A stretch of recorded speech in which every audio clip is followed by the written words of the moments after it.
Lays before the House a communication from the Speaker. The Speaker's Rooms, Washington, D.C., April 20th, 2024. I hereby appoint the Honorable Virginia Fox to act as Speaker pro tempore on this day. Signed, Mike Johnson, Speaker of the House of Representatives. The prayer will be offered by Chaplain Kibben. Would you pray with me? O Lord our God, we approach your throne of grace that we may receive your help in this time of need. You have laid on each of us a high and daunting calling to serve you and this world with humility and sincerity.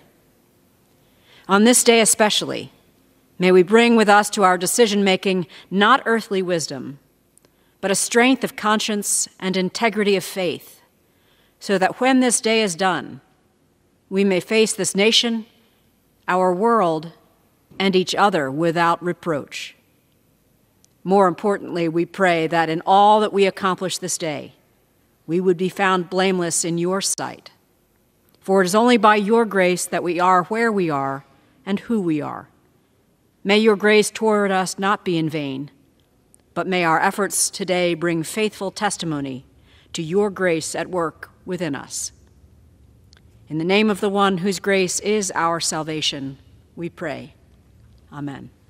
Amen. The chairs examine the journal of the last day's proceeding and announces to the House the approval thereof. Pursuant to Clause 1 of Rule 1, the journal stands approved. The Pledge of Allegiance will be led by the gentleman from New Jersey, Mr. Pallone. In the Pledge of Allegiance, I pledge allegiance to the flag of the United States of America and to the republic which it stands, one nation under God, indivisible, with liberty and justice for all.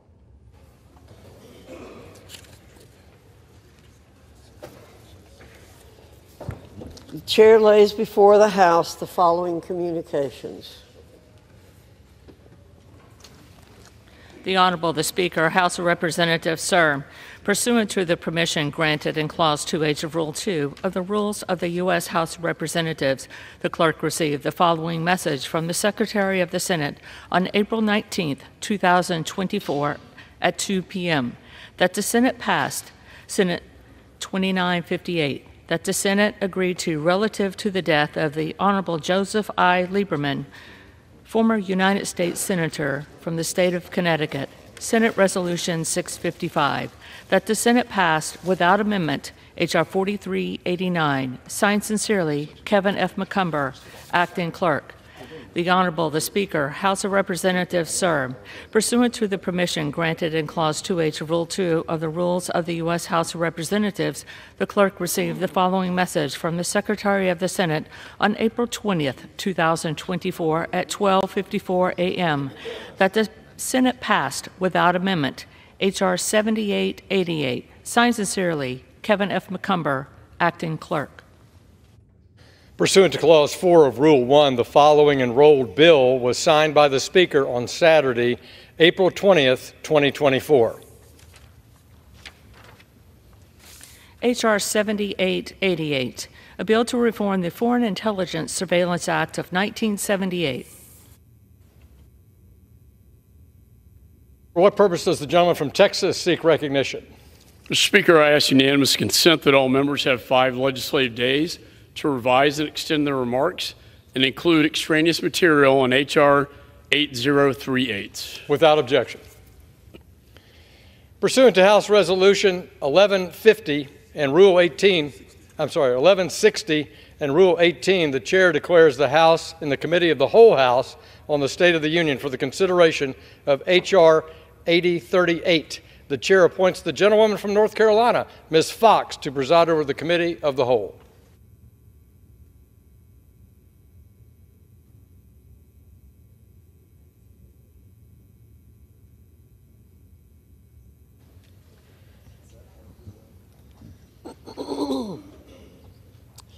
The House is in the Committee of the Whole House on the State of the Union for the consideration of H.R. 8038, which the clerk will report by title. a bill to authorize the President to impose certain sanctions with respect to Russia and Iran and for other purposes.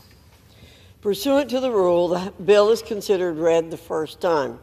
General debate shall be confined to the bill and shall not exceed 30 minutes, equally divided and controlled by the chair and ranking minority member of the Committee on Foreign Affairs or their respective designees.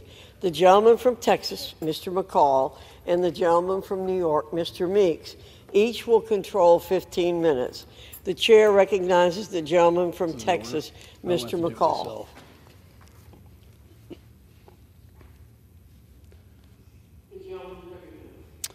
Thank you, Madam Chair. Most serious matters that any committee deals with are matters of war and peace. It's those votes that are the most consequential votes of your career. This is one of those moments. As Secretary Pompeo and General Keane recently wrote in a letter to Congress, quote, "We write at a pivotal moment in our nation's history to applaud your efforts to secure vital support to America's allies and to strengthen America's defenses," end of quote. For they know that the world is on fire. From Putin's full-scale invasion of Ukraine to Chairman Xi threatening Taiwan and the Pacific to the Ayatollah rearing his ugly head, invading Israel through his proxies, the eyes of the world are upon us, and history will judge us by what we do here and now. I want to thank Speaker Johnson, who has been under enormous pressure. He has said he wants to be on the right side of history. And with this vote today, he absolutely is. He put the interest of the nation above himself. He is truly a profile in courage. President Reagan taught us that peace is achieved through strength, and that is what this bill is about. It's about providing the deterrence so we don't have another war like my father's generation. And that is why I titled it the 21st Century Peace Through Strength Act. This bill includes my Repo Act that allows the transfer of frozen Russian sovereign assets in the United States so that Putin pays for the war he started. This is not just morally the right thing to do, it's also fiscally responsible thing to do on behalf of the American taxpayer, for let Putin pay for it. And that's why President Trump's former economic advisor, Larry Kudlow, supports this provision. This bill also protects Americans, especially our children, from the malign influence of the Chinese Communist Party-controlled TikTok. This app is a spy balloon in Americans' phones. It is a modern-day Trojan horse of the CCP used to surveil and exploit America's personal information. This bill also includes the most comprehensive sanctions against Iran that Congress has ever passed, including sanctions on exports of Iranian energy. China has bought $80 billion worth of energy from Iran, money, Madam Chair, that Iran is using to fund terror operations like the ones that we saw last weekend. This bill also imposes sanctions on anyone involved in Iran's drone and missile program. Think about this, Madam Chair. Iran makes the drones and the missiles that are bought by Russia to kill Ukrainians. And as we saw last Saturday, Iran is also manufacturing these drones with Russia's support to kill Israelis. This must be stopped. As Reagan said, quote, "When it comes to keeping America strong, when it comes to keeping America great, when it comes to keeping America at peace, then none of us can afford to be simply a Democrat or a Republican. We must all stand united as Americans. And once again today, we need to speak with one voice as one nation, especially when addressing our adversaries. For Putin is watching us. Chairman Xi is watching us. And the Ayatollah is watching us. Now is the time to act. And I reserve the balance of my time. The gentleman reserved. The gentleman from New York is recognized for 15 minutes. Thank you, Madam Speaker. This is indeed a historic moment. And sometimes when you are living history, as we are today, you don't understand the significance of the actions, of the votes that we make on this House floor, of the effect that it will have down the road for children yet unborn. This is a historic moment. Yesterday, one of the rarest things that have ever happened on this floor took place. Generally, in this body, it takes the majority party to pass its rule, and the minority party never votes for it. But this moment is so big that House Democrats said, we're not playing politics with this. This is too important for our nation's security. This is too important for our ally security. This is too important for the free world's security. So we did something that we've never done before. We voted in a bipartisan way to pass the rule to get these bills on the floor.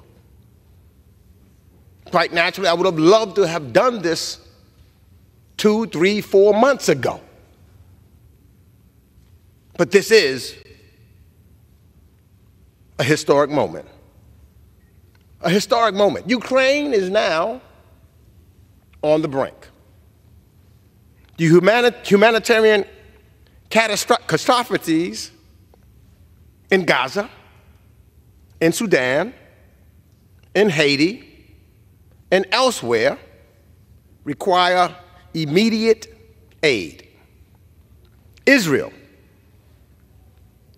faced an unprecedented direct attack from Iran less than a week ago. And we need to rebuild our industrial base and support a free and open Indo-Pacific. We stand here today, finally,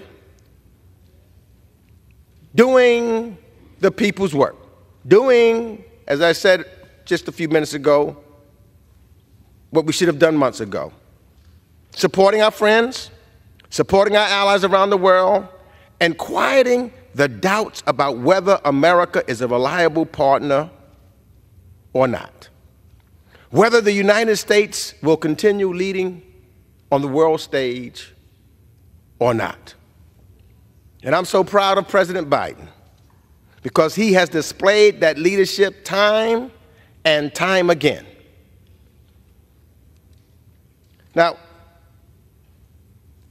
today, we have a number of bills that we need to pass for our national security. On repo, pertaining to the seizure of Russian sovereign assets, there is no doubt that Russia should pay for its crimes against humanity in Ukraine, as Vice President Harris has termed it. This bill importantly irons out legal questions that make sure that the United States does not act alone, but rather in coordination with our G7 and other partners, as we've seen President Biden pull them together immediately. Coordinating with our allies on this issue is important, not just for our standing as a paragon of the rule of law, but for our long-term economic interests. And there is an array of Middle East sanction bills included in this package, including several we voted on this week. Importantly, the majority agreed to add humanitarian exception in 3 of those bills. I had been requesting that for a while. Fortunately and thankfully, we've got it in now. And I hope that going forward, including these exceptions, are a matter of course, rather something added via last-second negotiation. But I do thank my friend Chairman McCall for the good faith negotiations on the Middle East section of this legislation. The Foreign Affairs Committee sanctions section is not perfect, but it does provide important humanitarian exceptions and waivers throughout the bill. And given the focus on the repo bill the last few days, so I'd like to highlight that a key authority in the bill is permissive. I do not think that a sanction should be the opening salvo of diplomacy. Many may have heard me talking about how I believe in diplomacy so strongly. But sanctions are an important instrument of economic statecraft that can, on occasion, deter bad actors, curb human rights abuses, promote diplomatic outcomes. But I believe we lose our moral credibility if American sanctions are seen as causing the indiscriminate deprivation, and we lose our policy flexibility if we tie the executive branch's hands instead of giving it useful tools. Yet, it's important that would-be invaders and dictators around the world see they will face real consequences if they undermine the international order. This legislation also contains several bills in the financial services and energy and commerce lanes. Important changes were made to these bills. I had voted against H.R. 7521 on the floor out of concern that it would be a broad authorization that could be misused far beyond what we in Washington are currently debating, beyond just tic-tac. However, I think the bill took a step in the right direction with a more realistic time frame for a complex divestiture process. Let me say for the record that I believe this bill is about one company that additional authorities provided to the executive branch are to be interpreted narrowly. Let me also take a moment to speak to those who oppose this legislation and say we can't support Ukraine in its fight against Russia's invasion, because, to use their words, we are facing an invasion here at home. That's an absurd comparison. Vladimir Putin invaded Ukraine because he wanted to topple the democratically elected government of Ukraine and reconstitute the Soviet Union. He launched his unprovoked war of aggression with a willingness to kill millions of Ukrainians, not to mention his own forces. By contrast, people come to our border because of the tumult in their home countries or in search of a better life for themselves and their children. They do so because this is the greatest nation, the greatest country in the history of this planet. With all of our ills, with all of our faults, with all that we need to do, we come together. There is no question. The example that we show by the people and the citizens of this great country, it is the greatest nation on this planet. So, again today, once again, this House floor, where we are right now, we are proving that fact by overcoming, proving that this is the greatest country in the world, proving that we are the leaders of the free world.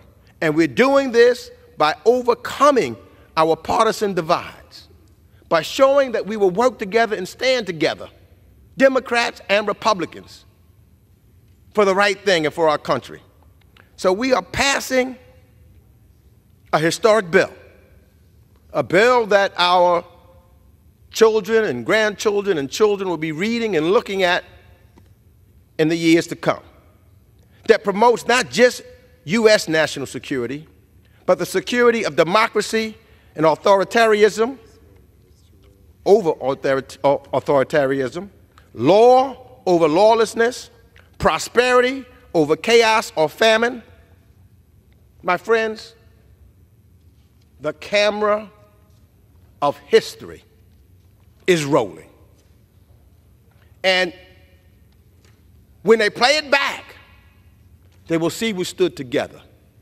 When they play it back, they will see that we stood for freedom, justice, and equality. And with that, Madam Speaker, I reserve the balance of my time. The gentleman from New York reserves. The gentleman from Texas is recognized. Madam Chair, I'm pleased to yield 1 minute to the gentleman from Arkansas, a member of the Foreign Affairs Committee, Mr. Hill. The gentleman from Arkansas has 1 minute. Madam Chair, once again, dear friends, into the breach.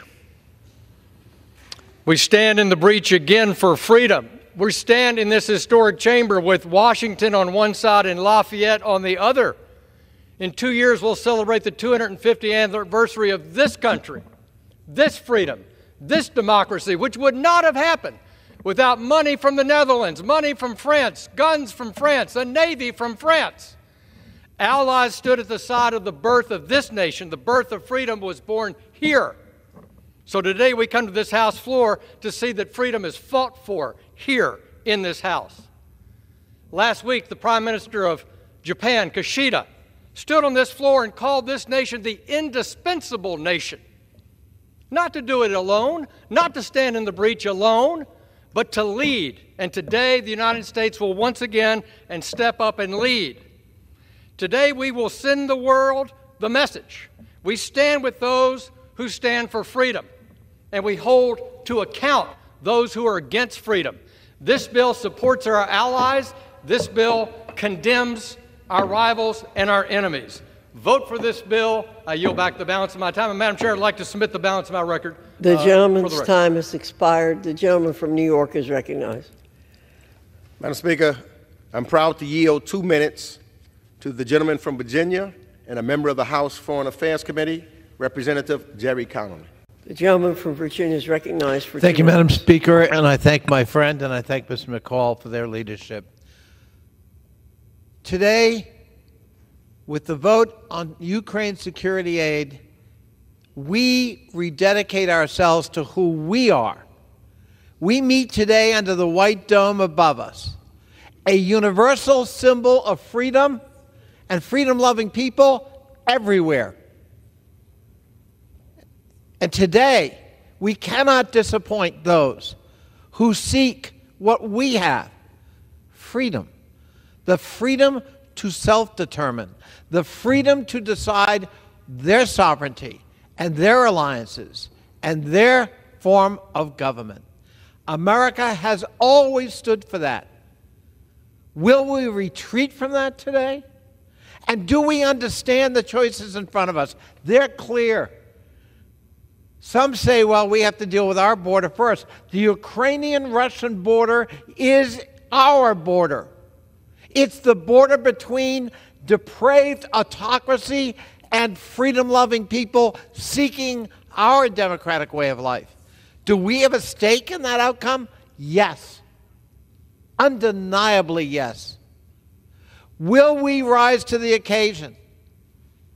Will we stand shoulder to shoulder with our Ukrainian brothers and sisters who for 1,151 days have been holding off the depraved, thuggish dictator Vladimir Putin, who has respected no norms of warfare? He's targeted children in hospitals and schools. He's bombed apartment blocks, killing thousands. He has an advantage right now because of our dithering of 10-1 in terms of artillery shells. And yet our brave Ukrainian brothers and sisters continue to fight. We must meet this test today. We must stand with Ukraine. Slava Ukraine. The gentleman's time has expired. The gentleman from New York reserves. The gentleman from Texas is recognized. Madam Chair, I'm pleased to yield 1 minute to the chairman of the Europe Subcommittee, the gentleman from New Jersey, Mr. Kane. The gentleman from New Jersey is recognized for 1 minute. I thank my good friend, the chairman of the Foreign Affairs Committee, for yielding me time and for his steadfast leadership. Madam Speaker, I rise today in support of H.R. 8038, the 21st Century Peace Through Strength Act. As someone who grew up during the Cold War, I recall when President Reagan quoted and displayed the philosophy of peace through strength. Europe is facing the largest war on the continent since World War II. The Middle East is volatile, and every day the CCP prepares itself for its ultimate goal of invading Taiwan. In the fields of Ukraine, every day in which aid is delayed means more territory for Putin and further emboldens Xi and the Ayatollah in Iran. This is not the time for the United States to back down. In order to preserve peace in the world, we must seize the moment and project strength. I urge passage of this bill and the entire foreign aid package. I yield back the balance of my time.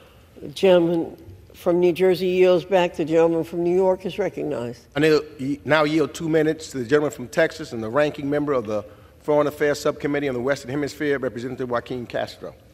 The gentleman from Texas is recognized for 2 minutes. Madam Speaker, I rise in opposition to H.R. 8038 and today's vote to fund Benjamin Netanyahu's war in Gaza.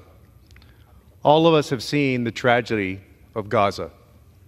We have seen how Prime Minister Netanyahu's government has used American weapons to kill indiscriminately, to force famine. Over 25,000 women and children dead. Tens of thousands of missiles and bombs levied on innocent civilians. We cannot escape what we see before us every day. That is the blessing of today's technology. TikTok, Instagram, Facebook, all of it. And when we see it, we have to decide what we're going to do about it. Are we going to participate in that carnage or not? I choose not to. Prime Minister Netanyahu has been reckless. His actions have not led to the release of the remaining hostages. He's ignored the pleas of the families of hostages. He's ignored the pleas of the President of the United States. He's ignored his own people. He's engaged in self-preservation. We should not be sending offensive weapons to Israel right now. And I hope that this body will not. With that, I yield back. The gentleman from Texas yields back. The gentleman from New York reserves. The gentleman from Texas is recognized. Madam Chair, I'm pleased to yield 1 minute to the gentleman from New York, a member of the Foreign Affairs Committee, Mr. Lawler. The gentleman from New York is recognized for 1 minute. Thank you, Mr. Chairman. Madam Chair, I rise in support of the 21st Century Peace Through Strength Act. This bill reverses the Biden administration's relaxed stance towards Iran and China and starts to hold these bad actors accountable. Two of my bills, the SHIP Act and the Iran-China Energy Sanctions Act, are included in this package. Both of these bills target the illicit oil trade between Iran and China. One of my bills imposes sanctions on foreign ports and refineries that process Iranian oil, many of which are located in China. My other bill imposes sanctions on Chinese financial institutions that process transactions involving Iranian oil, as well as anyone involved in Iran's missile and drone program. Iran is exporting millions of barrels of petroleum every day. 80% of these exports go to China. Iran has taken in over $88 billion from their illicit oil trade since President Biden took office, and they must not earn a cent more. To be clear, these illicit funds are used to fund Iran's regime of terror, including backing Hamas, Hezbollah, the Houthis, and other terrorist groups, as well as their direct assault on Israel last weekend. I yield an additional 15 seconds. Now is the time for America to lead, to support our allies, to combat our adversaries, and to continue our role as leader of the free world. And with that, I yield back. The gentleman's time has expired. The gentleman from New York. How much time do I have remaining? The gentleman from New York has 1.5 minutes remaining. I yield the gentleman 1 minute. The gentleman from New Jersey is recognized for 1 minute. Madam Speaker, I rise in strong support of H.R. 8038. National security experts are sounding the alarm, warning that our foreign adversaries are using every tool at their disposal, including apps like TikTok, to amass troves of sensitive data on all Americans. This bill takes decisive action to mitigate our foreign adversaries' ability to collect Americans' data and use it against us. First, it creates a framework intended to force divestment of TikTok from its Chinese Communist Party-controlled parent parent company, ByteDance. Second, this bill includes my bipartisan Protecting Americans' Data from Foreign Adversaries Act, and this bill prohibits data brokers from selling Americans' sensitive personal information to China, Russia, North Korea, and Iran, as well as to entities controlled by those countries. I want to thank my partner in this effort, Chair Rogers, for her tireless work to advance these important provisions. And Madam Speaker, I strongly urge my colleagues to support this legislation, and I yield back. From New Jersey yields back. The gentleman from New York reserves. The gentleman from Texas is recognized. Madam Chair, I have no more further speakers. If the gentleman has none, I will reserve until the gentleman yields back. The gentleman from New York is recognized. I yield the remainder of my time to the gentleman from Illinois, the ranking member on the Select Committee on the Strategic Competition between the United States and China and the Chinese Communist Party, Representative Raja Krishnamurthy. The gentleman from Illinois is recognized for 30 seconds. Thank you, Madam Speaker. I rise in support of this bill, and specifically on the TikTok divestment bill. I want to say a special thank you to Greg Meeks, Mike McCall, Mike Gallagher, Frank Pallone, Kathy McMorris Rogers, and Chair Cantwell in the Senate for working on this bill. First of all, this bill is not a ban. It's about a divestment. And it's not really about TikTok, it's about ByteDance, the company that owns TikTok and is indisputably controlled by the Chinese Communist Party. The CCP's secretary of the cell embedded in the company is the editor-in-chief of ByteDance, and that's why we're so concerned about the particular app. I just want to say, since the bill passed with 352 votes previously, we increased the divestment period, which is the least restrictive way to deal with the CCP threat, from 6 months to upwards of a year. I strongly urge support of this bill. The gentleman's time has expired. The time of the gentleman from New York has expired. The gentleman from Texas is recognized.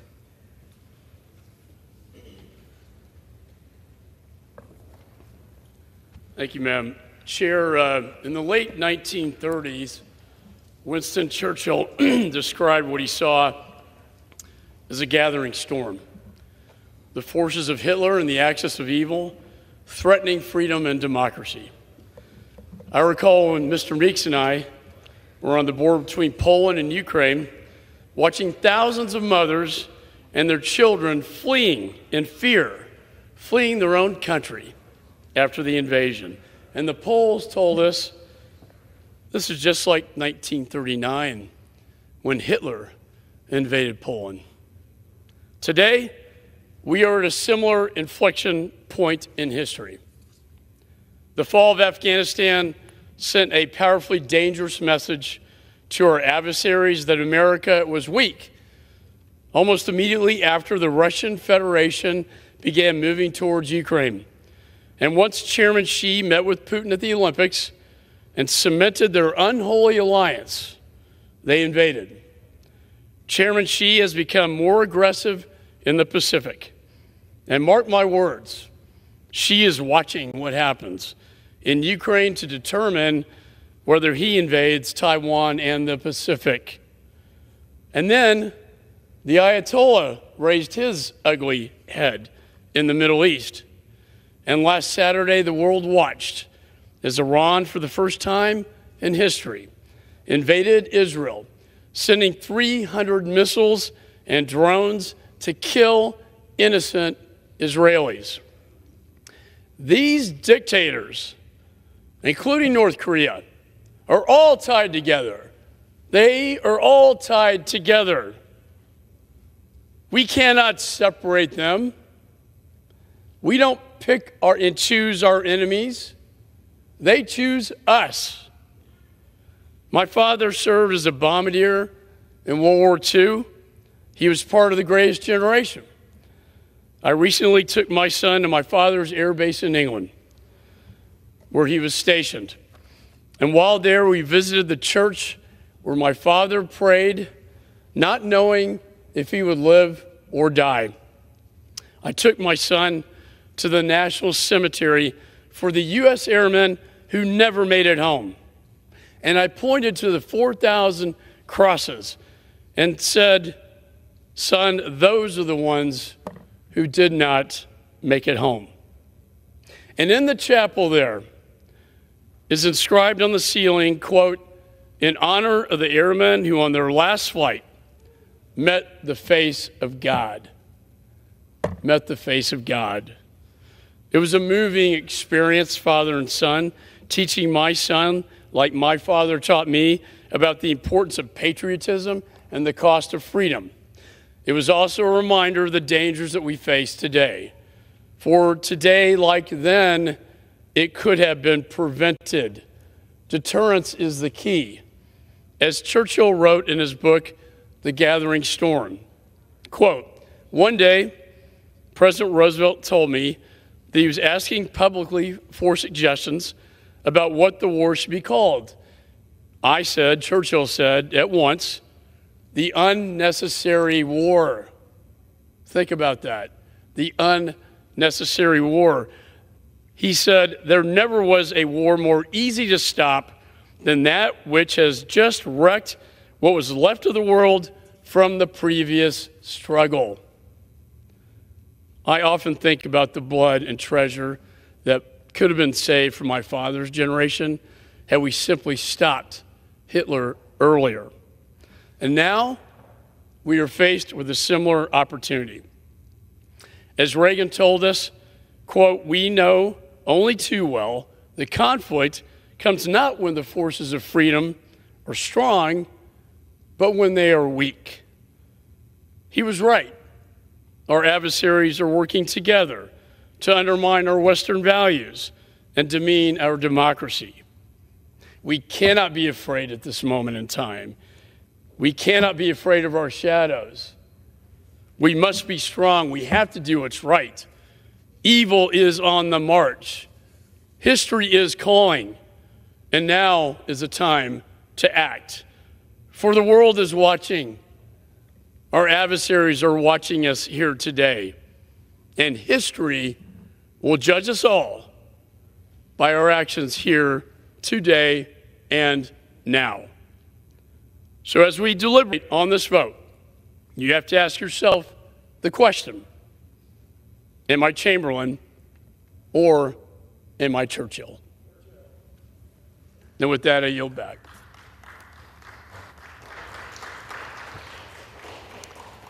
All time for general debate has expired. Pursuant to the rule, the bill shall be considered for amendment under the 5-minute rule. The amendment printed in Part D of the House Report 118-466 shall be considered as adopted. The bill as amended shall be considered as read. No further amendment to the bill as amended shall be in order except those printed in Part E of House Report 118-466.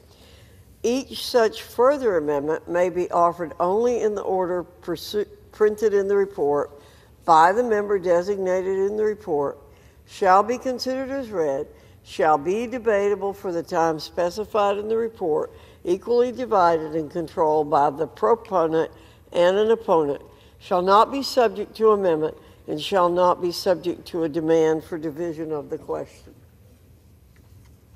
It is now in order to consider amendment number 1, printed in Part E of House Report 118-466. For what purpose does the gentleman from Florida seek recognition? Madam Chair, I have an amendment at the desk.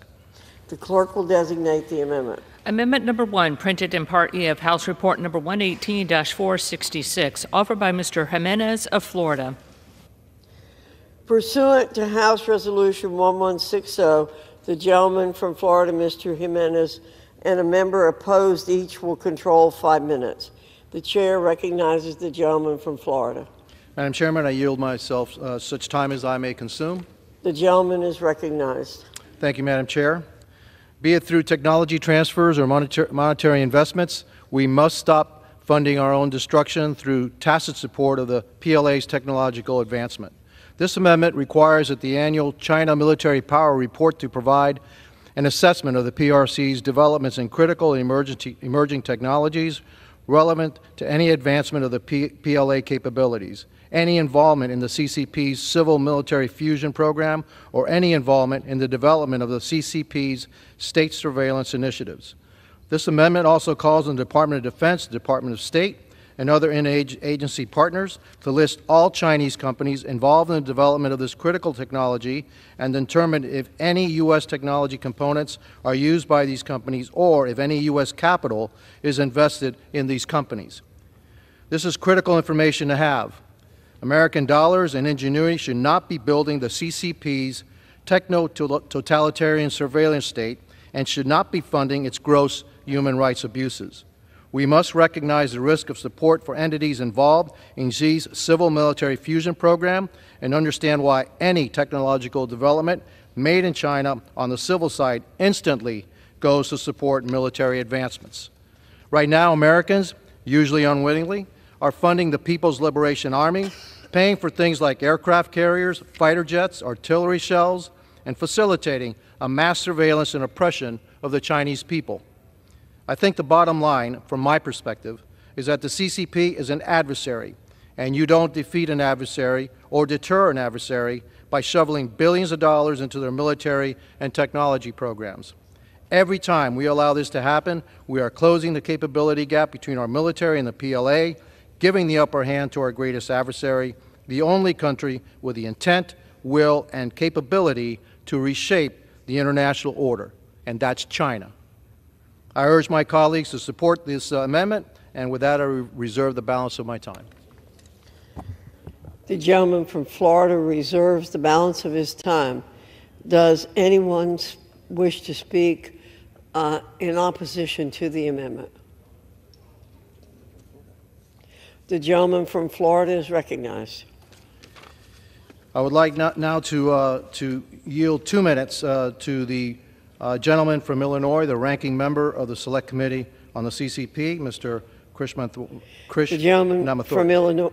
gentleman from Illinois is recognized for 2 minutes. Close enough, Carlos. Thank you. I rise in strong support of this amendment, which requires the China Military Power Report, which the Department of Defense puts out each year, to include a new section on the PRC's development of critical and emerging technologies. Through its military-civil fusion strategy, the CCP has effectively combined its civilian and military sectors, meaning that American investment into China often finds its way into the hands of the People's Liberation Army. We simply cannot allow this to happen. By tracking the PRC's development of critical technologies, as well as any American support for these efforts, this amendment will help prevent the power of American innovation and financing from fueling the continued growth of China's military power. I urge strong support and yield back. The gentleman from Illinois yields back. The gentleman from Florida is recognized. You have 1 minute remaining. Madam Chairman, I yield 30 seconds to the gentleman from Texas, the chairman of the Foreign Affairs Committee, Mr. McCall. I thank the gentleman for his amendment. I support this amendment. I believe it will greatly enhance the Department of Defense's China military report by increasing our understanding of critical and emerging technology sectors, which is the central feature of the great power competition that we have with China. And I thank the gentleman for bringing this amendment, and I yield back. The gentleman from Florida has 1 minute remaining. Thank you, Madam Chair. And in closing, the PRC is the only competitor with the intent, the will, and the capability to reshape the international order. We must stop fueling our own demise. With that, I urge support of this amendment, and I yield back the balance of my time. The gentleman yields back. The question is on the amendment offered by the gentleman from Florida. Those in favor say aye. Those opposed say no. In the opinion of the chair, the ayes have it. The amendment is agreed to. It is now in order to consider amendment number 2, printed in Part E of House Report 118-466. For what purpose does the gentleman from Iowa seek recognition? Madam Chair, I have an amendment at the desk. The clerk will designate the amendment. Amendment number 2, printed in Part E of House Report number 118-466, offered by Mr. Nunn of Iowa. Pursuant to House Resolution 1160, the gentleman from Iowa, Mr. Nunn, and a member opposed, each will control 5 minutes. The chair recognizes the gentleman from Iowa. Thank you, Madam Chair. I yield myself as much time as I may consume. The gentleman is recognized. Iran is the largest sponsor of state terrorism. Their tactics of terror know no bounds, and they will stop at nothing to destroy our strongest allies in the Middle East. Indeed, a week ago today, we saw them unleash a barrage of weapons intended to kill thousands. Christians, Jews, Muslims. No discretion in between, but for a 99% repulse rate by Israel, America, and our allies, we stood firm. This isn't the kinetic world. As an Air Force officer, we have done this many times, but we must also combat terrorism at its source, its funding. As a counterintelligence officer, I know the enemy must be fought on the battlefield, but behind the scenes, we must also commit to crippling them with their lack of ability to gain financial services that they then supply the funding for Hamas, Hezbollah, Houthi rebels, and the IRGC. My amendment will require the U.S. government to diligently review all of Iranian assets above $5 million to accurately understand where their funding is coming from, where it is going, and who is benefiting from it. Right now, Congress lacks critical information surrounding U.S. Treasury's non-enforcement of current sanctions that will have allowed more than $80 billion in illicit oil sales alone to come into the country. And this amendment requires transparency, so Congress and the American people never have to hear about billions potentially being transferred to Iran through the press and not through this administration.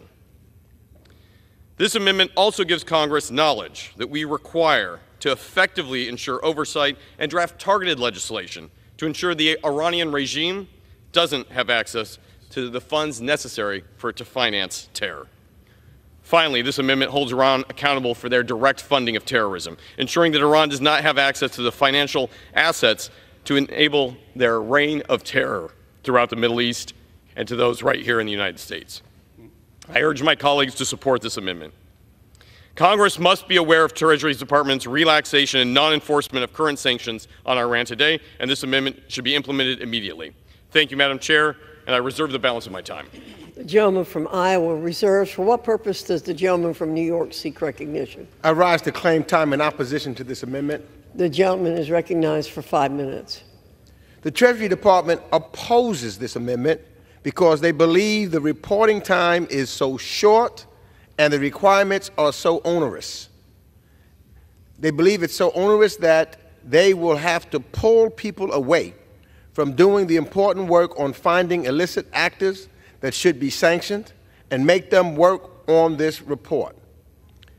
There is also concerns about business confidentiality here, and I'm guessing if there were more time, we could make changes in this bill. We could work together to make it more workable and strike a deal here. But given that this is up or down vote on the floor for an amendment now, I must oppose. With that, I yield back the balance of my time. Back. The gentleman from Iowa is recognized. Thank you, Madam Chair. I appreciate the gentleman's comments. I would state the Constitution establishes Congress as a co-equal branch. Time delays alone cannot be the reason to not move forward immediately. And with that, I would yield my time for 30 seconds to the Chairman, Mike McCall from Texas, for his great work in defending Israel and supporting a sanctioned regime in Iran. I thank the gentleman from Iowa for his... Gentleman from Texas is recognized. Thank you, Madam Chair. I thank the gentleman from Iowa for this amendment, and I support this amendment. It enhances congressional oversight, as you talked about under Article 1. We have a responsibility over restricted Iranian assets and accounts, including those in Qatar and Iraq. For too long, this administration has not been transparent with the Congress and the American people about sanctions and the like, and reporting that to Congress. So I think this is a good step forward, and I yield back. The gentleman from New York, the gentleman from Iowa is recognized. Thank you, Madam Chair. I yield 30 seconds to the gentleman from the great state of Arkansas, Mr. French Hill. Gentleman from Arkansas is recognized for 30 Thank you, Madam seconds. Chair. Thank you, Mr. Nunn. Thank you, Chairman McCall. I stand in support of this amendment. We have to counter Iran's illicit use of funds any way we can to stop their reign of terror and their attack on our ally Israel. Key to that is stopping their evasion of sanctions. These funds go directly to attacking our friends and partners, and Iran uses new and creative ways to do that. This amendment from Congressman Nunn ensures that we're stopping funds at the source by instructing the Treasury to examine the source and benefactor of all Iranian assets over $5 million. I stand in support, and I stand in support of the underlying bill. I yield back. Back, the gentleman from Iowa is recognized. Thank you, Madam Chair. I recognize the gentleman from the great state of New York, Mike Lawler, for 30 seconds. The gentleman from New York is recognized. I rise in support of this amendment, and I'm proud to be a co-sponsor of Representative Nunn's legislation, the Revoke Iranian Funding Act, that this came out of. In the wake of the appalling terrorist attack against Israel, it's clear that we must work to confront Iran and its surrogates in the region with a strong sanctions regime. Iran is the largest state sponsor of terrorism in the world, spending its money on terror, on developing nuclear capabilities, on taking hostages to use for bargaining purposes, and on funding the criminal IRGC. Among other provisions, this common-sense measure would provide transparency on which sanctions authorities the President is failing to exercise and where we can continue to cut off Iran's funding. I urge all of my colleagues to support this amendment. I yield back. The gentleman's time has expired. The gentleman from Iowa is recognized. Thank you, Madam Chair. I recognize my colleague and Wing Commander, Mr. Don Bacon from Nebraska, for 30 seconds. The gentleman's recognized. I stand in support of this amendment. We have to be clear-eyed. Iran is our adversary. They've killed 609 Americans in Iraq. They've fueled and energized or armed the Hamas that conducted the attacks on 7 October.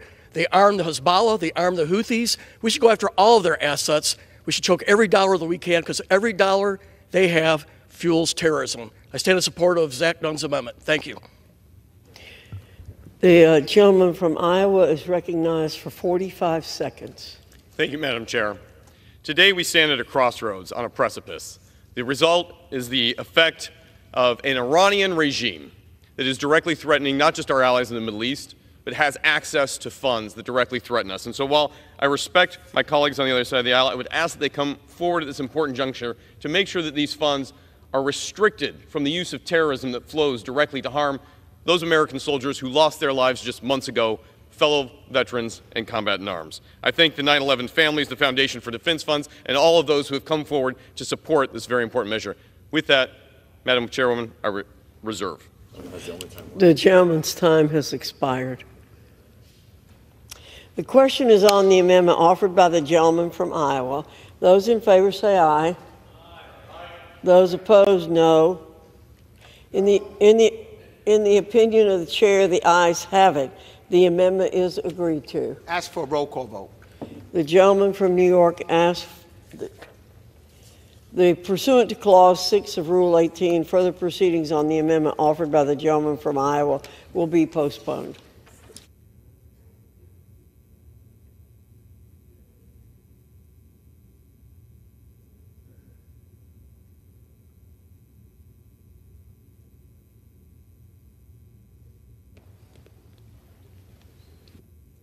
What purpose does the gentleman from Texas seek recognition? Mr. Chair, I move that the committee do now rise. The question is on the motion that the committee rise. All those in favor say aye. All those opposed say no. The ayes have it. The motion is adopted. Accordingly, the committee rises.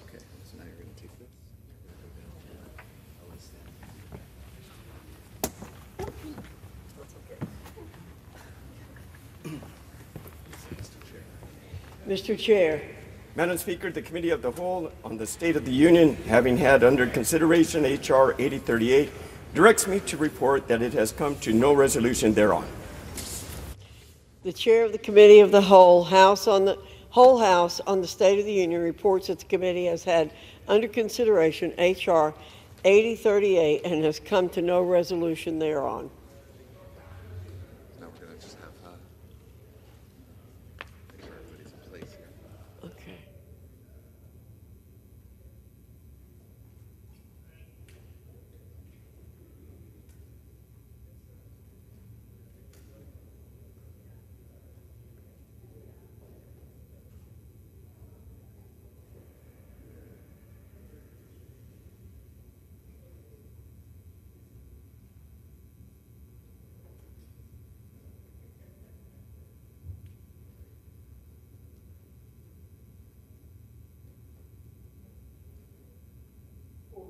Does the gentleman from Oklahoma seek recognition?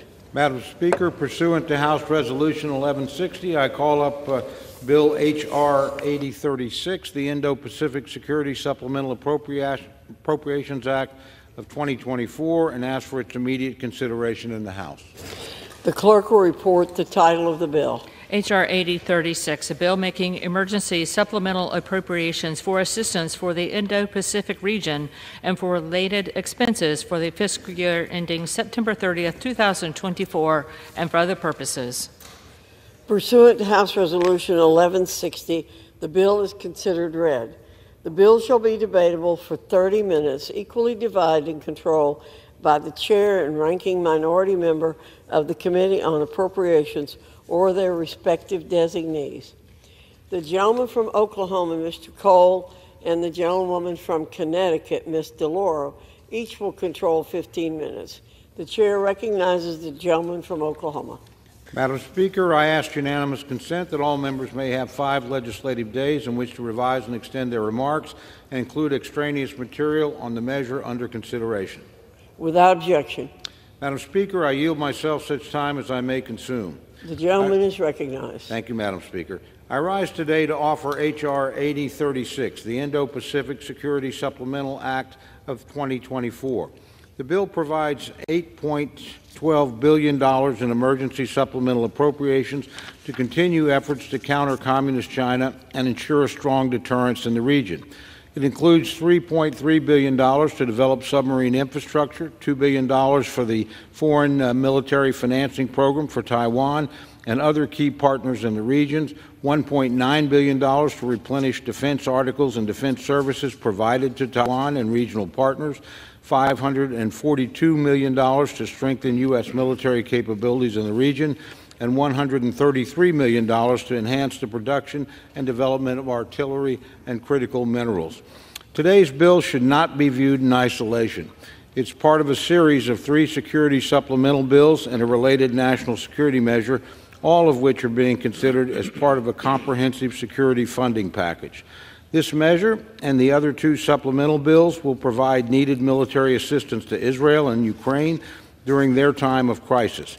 Will provide support for Taiwan as it confronts aggression from the Chinese Communist Party, and will provide support for the U.S. military forces operating in Europe, the Middle East, and Asia, including the critical replenishment of American stocks of ammunition.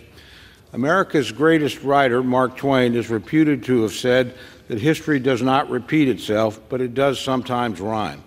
Tragically, the past 2 years have produced echoes of a dark time in world history, the 1930s. In the 1930s, evil regimes bent on aggression, domination, and even genocide took their first steps down a dark road that would eventually lead to World War. Tragically, the democratic West turned inward then, standing idly by while fascist regimes began to take aggressive actions against their weaker neighbors. There was time then to put a stop to aggression, if only we had had the fortitude and the wherewithal to stand firmly on the side of freedom. Today we're seeing uncomfortable parallels to that dark time. In Europe, Vladimir Putin launched an unjust and illegal invasion of his democratic neighbor, Ukraine. In Asia and the Pacific, the Chinese Communist Party encroaches on its neighbors and openly threatens the continued self-determination of Taiwan, a nation which continues to show the world what a free and democratic China could look like. And in the Middle East, Israel faces attacks on multiple fronts, beginning with the horrible terror attack launched by Hamas on October 7th, and continuing with an unprecedented direct aerial assault launched by the Iranian regime over the weekend. These events do not take place in a vacuum, Madam Speaker. They take place in regions around the world critical to American national security. They threaten our friends and partners around the globe and threaten the continued safety of democracy. The security of our fellow democratic states is our security, and protecting their security is undoubtedly in America's national interest. Some of the greatest American leaders of the 20th century recognized this fundamental reality. I think of Franklin Roosevelt calling on America to become the great arsenal of democracy to defeat Nazi Germany. And I think of Ronald Reagan reminding us that the preservation of a peaceful, free, and democratic Europe is essential to the preservation of a peaceful, free, and democratic United States. Madam Speaker, peace through strength cannot be delivered through appeasement. We cannot wish our way to national security, and we cannot thrust our heads into the sand while aggressive nations threaten their neighbors. Today's measure is not only about safeguarding the ideals of democracy and peace, but it's also central to our own national security. The actions we take today will be seen and heard around the world. Vladimir Putin is watching. Xi Jinping is watching. The Iranian mullahs are watching. What will we show them? Will we show them that our commitment to security does not stop at the water's edge? Will we show them that we know that the security of our friends and our partners around the globe is our security? Or will we fail to take action, and in doing so, give these powers the same gift we gave to the fascist powers in the 1930s? I know which I would choose. I know what I would show our adversaries, these tyrants and dictators, that just as in Ronald Reagan's time, the United States stands committed to the common defense, that our commitment to our friends and partners stands both now and into the future. I urge all members to support the bill, and I reserve the balance of my time. The gentleman from Oklahoma reserves. The gentlewoman from Connecticut is recognized. Madam Speaker, I rise in strong support of the Indo-Pacific Security Supplemental Appropriations Act, which will provide our allies in the Indo-Pacific region with the support they need to counter China's aggressive and adversarial posture. The post-World War order, U.S. leadership, and our historic and strong allyship with Japan, Taiwan, South Korea, and the Philippines have created enduring peace and prosperity for much of the region. Retreating from Asia under the guise of putting, quote, America first would be a colossal mistake and would yield the fate of democracy and freedom in the Western Pacific to the whims of an autocratic communist government of the People's Republic of China. China is expanding its military capabilities at a rapid pace and is using its influence to suppress dissenters. We have already seen rollbacks of once ironclad rights and freedoms in places like Hong Kong. This bill provides $3.9 billion to support Taiwan and other allies and to replenish our own equipment stocks, as well as $3.3 billion for the AUKUS Trilateral Security Partnership. The world is watching and waiting to see if the America that they know is ready to stand for freedom and democracy and against tyranny. It is up to us to show them that America, their trusted ally, is right here and that we have their back. We must demonstrate that our word can be counted on. Xi is watching. Our friends in Taiwan, Japan, Korea, and the Philippines are watching. I reserve the balance of my time. Gentlewoman from Connecticut reserves. The gentleman from Oklahoma is recognized. Thank you, Madam Chair. I yield to the gentleman from Arkansas, the chairman of the Subcommittee for Transportation, Housing, and Urban Development of the Appropriations Committee, Mr. Womack, for 4 minutes. The gentleman from Arkansas is recognized for 4 minutes. Madam Speaker, preserving the safety, security, and prosperity of our nation is arguably our most important duty. There's a new axis of evil on the rise around the world, and just like the terrible original, this group is bound together by their desire to subjugate their people and destroy freedom and democracy all around the world. They want to end American leadership and prosperity. The second half of the 20th century was the most prosperous in our nation, and that prosperity was underpinned by relative peace. Increasing our strength and the strength of our allies is the only avenue to peace, and this package does just that. I want to thank Speaker Mike Johnson for his courage and his leadership, and my good friends Chairman Cole, Chairman Calvert, and Chairman Diaz-Balart for putting this package together and putting it on the floor. Madam Speaker, I was in the Army National Guard for over 30 years, and a significant part of that time was spent training to fight and win against the Red Army in the Fulda Gap. Well, there's a new Red Army today, and they're inching closer to Central Europe. But this time we have a democratic country in Eastern Europe in their way. All they need are weapons and training.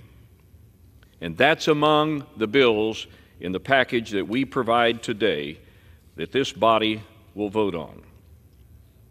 Without this package, Putin will continue his march of death and destruction. Without this package, our own Army will have to cancel combat training center rotations, the training events that keep our forces the greatest in the free world. And during those 30 years, I was deployed with my battalion to the Sinai in Egypt, and standing on the Egyptian side of the Rafah crossing, I saw firsthand the death and destruction of Hamas. I also saw our greatest ally in the region, Israel, defending itself. This package today provides Israel the tools it needs to destroy terrorists, killing and capturing and raping its citizens. Our friends need our help. And without this package, our Navy will be without critical air defense munitions required to protect our sailors. These air defense assets enable the control of our seas. Another dictator is marshaling his resources and planning to upend the free and open Indo-Pacific region that has contributed so much to American prosperity. This package makes important investments in our defense capabilities to deter this aggression. Without it, we will produce fewer submarines, we will produce fewer anti-ship missiles, and underfund the requirements of our commanders in the region. And Madam Speaker, our Kansans are at the forefront of producing the critical munitions, from Tomahawk missiles to Standard missiles to Naval Strike missiles, all funded in this package. Yes, Arkansas, like many other states, is the forge of the arsenal of democracy. So today's vote seems pretty simple to me. We're choosing between strength and weakness, between freedom and repression, and between prosperity and decline. So I ask my fellow members to look past the end of your nose, understand the context and gravity of the situation we face and that our partners and allies face, and support this package today. And with that, Madam Speaker, I yield back the balance of my time. The gentleman from Arkansas yields back. The gentleman from Oklahoma reserves.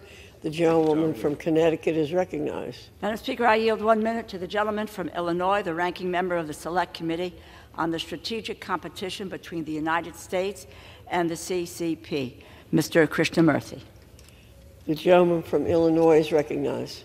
Thank you, Ranking Member. I rise in strong support of H.R. 8036. A recent survey showed that a majority of Americans believe there's a 50-50 chance or greater of war between the United States and China.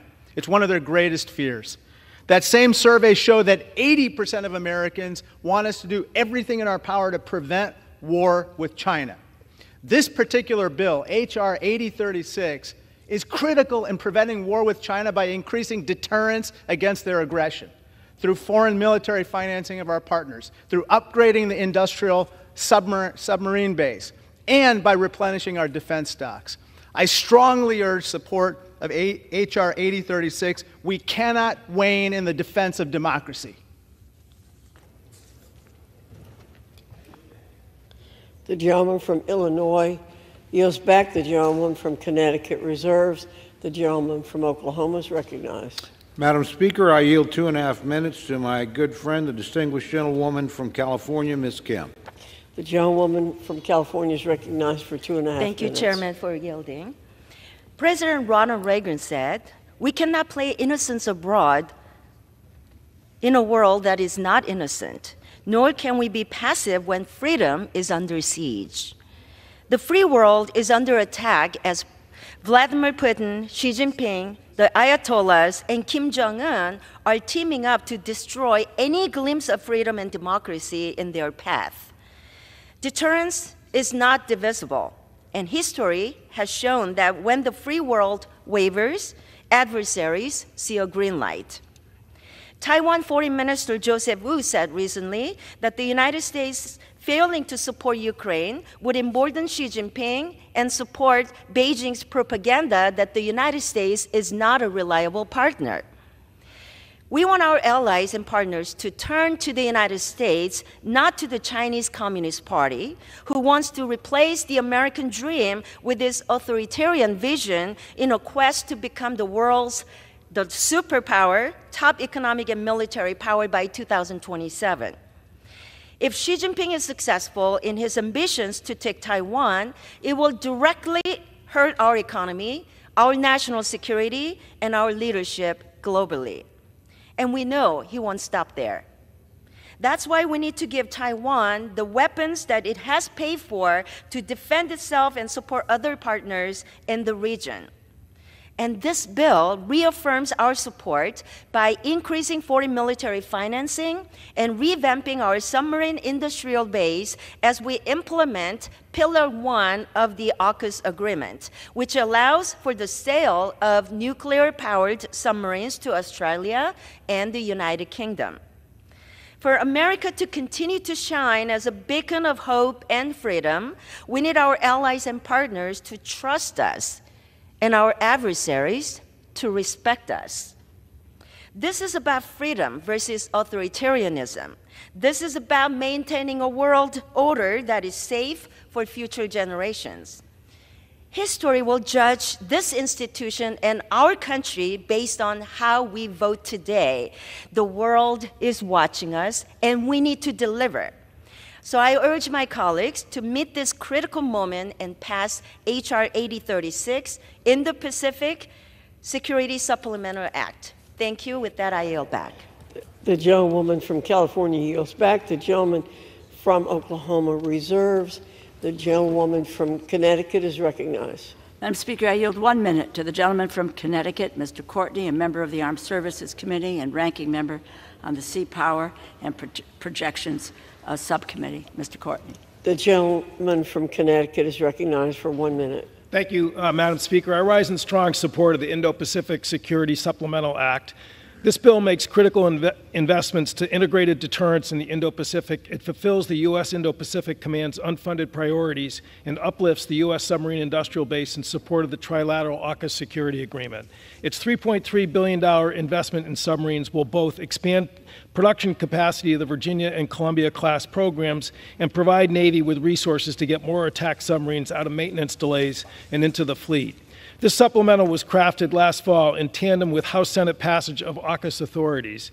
It will turbocharge AUKUS with real capital and match the Australian government's commitment to invest $3 billion into the U.S. industrial base. This supplemental, along with continued procurement of 2 Virginia subs per year, will ensure that our Navy has sufficient inventory to sell 3 subs to Australia in the early 2030s, as the agreement calls for. I want to salute Mr. Cole and Ms. DeLauro for their steadfast leadership bringing this measure to the floor so that our nation will renew its role that Franklin Roosevelt described as the arsenal of democracy. I urge passage and yield back. The gentleman's time has expired. The gentlewoman from Connecticut reserves. The gentleman from Oklahoma is recognized. Thank you, Madam Speaker. I yield 1 minute to my very good friend, the distinguished gentleman from South Carolina, Mr. Wilson. The gentleman from South Carolina is recognized. Thank you, Madam Speaker. The visionary Ben Shapiro, editor emeritus of the Daily Wire and host of the top conservative podcast in America, wrote, "Why Mike Johnson is correct" on Thursday.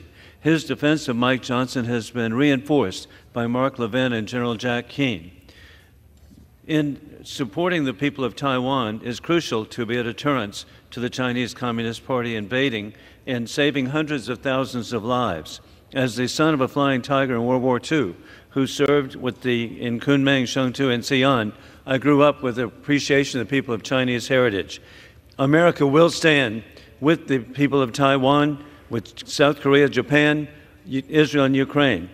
We're the greatest nation on earth, and we have to act like this. This is a basic Reagan republicanism. In conclusion, God bless our troops who successfully protected America for 20 years as the global war on terrorism moves from the Afghanistan safe haven to America. We do not need new border laws. We need to enforce existing laws. Biden shamefully opens borders for dictators as more 9/11 attacks across America are as imminent, as repeatedly warned by the FBI. I yield back. The gentleman from South Carolina yields back. The gentleman from Oklahoma reserves. The gentlewoman from Connecticut is recognized. Madam Speaker, I yield 1 minute to the gentleman from Tennessee, Mr. Cohen. The gentleman from Tennessee is recognized for 1 minute.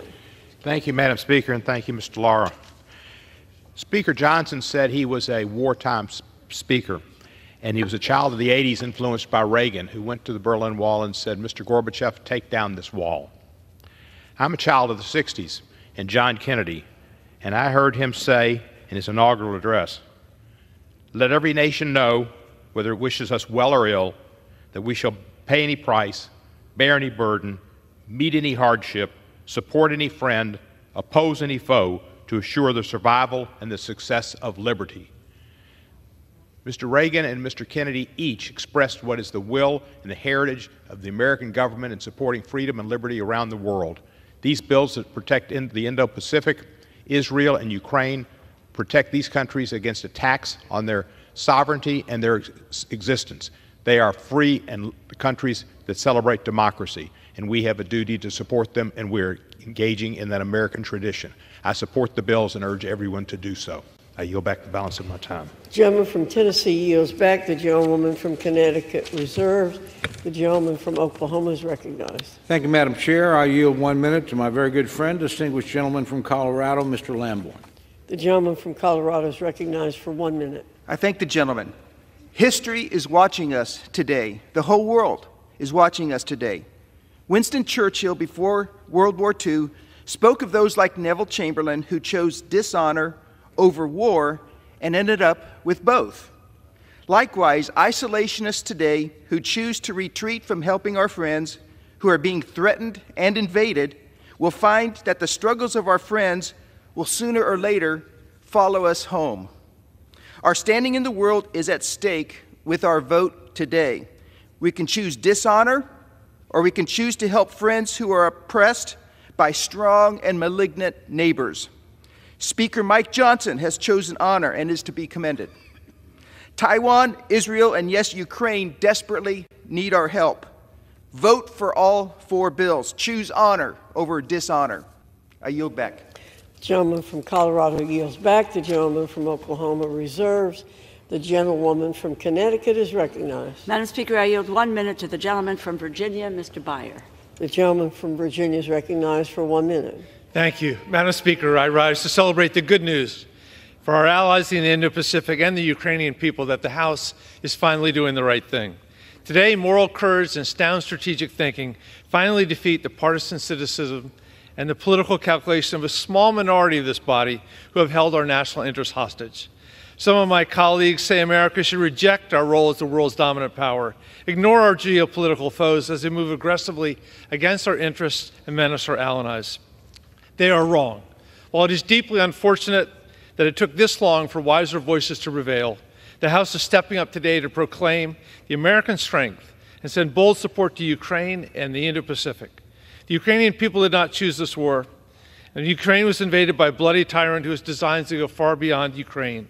If allowed to go expand unchecked, Russian and Chinese aggression will only make a deadly global confrontation more likely.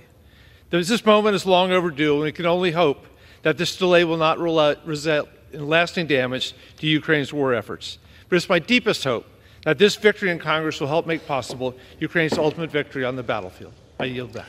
The gentleman from Virginia's time has expired. The gentlewoman from Connecticut reserves. The gentleman from Oklahoma is recognized. Madam Speaker, may I inquire how much time remains for each side? The gentleman from Oklahoma has 1.5 minutes remaining.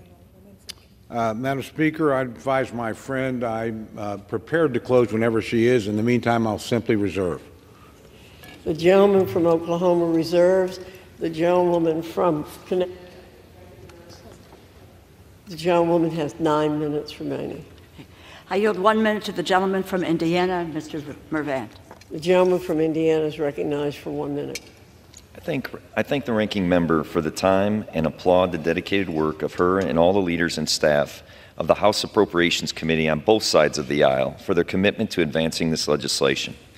I am proud to support this legislative package that is of paramount importance to the strength of our nation, to the American worker, and for our role as a world leader that is working to defend democracy. This is an incredibly serious moment for our nation and the world, and I appreciate that these measures rise to the occasion to provide necessary resources for those in need, including funds for Ukraine's military, for our ally Israel, and $9 billion in humanitarian assistance for the people of Gaza. I encourage my colleagues to support these measures and ensure they are signed into law. Thank you, and I yield back my time.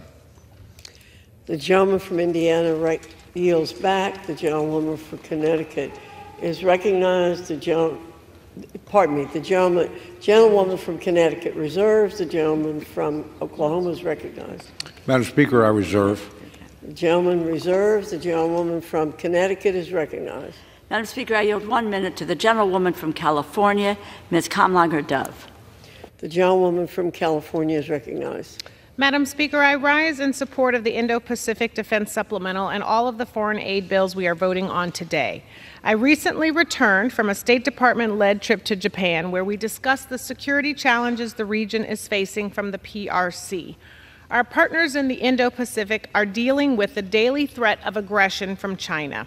China is quite literally seeking to gobble up other countries, including the vibrant, sovereign democracy of Taiwan. And China is working to gain leverage over countries through cheap infrastructure deals and digital authoritarianism. The Indo-Pacific region has been calling on the United States to be reliable, present, and engaged. Just last week, the Japanese Prime Minister came to Congress to tell us that Japan and the region need the United States and that our partners will be by our side. All we need to do is show up. With this bill, the United States is saying, we need you too, we will not cede our leadership, and we are here for good. Thank you, Madam Speaker. I yield back. The gentlewoman from California yields back. The gentleman from Oklahoma continues to reserve. The gentlewoman from Connecticut is recognized. Let me tell my colleague, Chairman Cole, that we have one more speaker who's on his way, but let me just take this opportunity. I just would like to say a thank you at this juncture to the former chair of the Appropriations Committee, our colleague Kay Granger.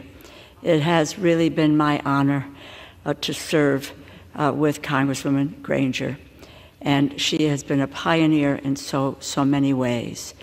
I've said it to many folks, especially I say to the women who serve in this House. No one hands you anything here. You earn it. Kay Granger has earned every bit of the accolades, the titles that she has received because she earned it, she deserves it, and is an outstanding member of this body.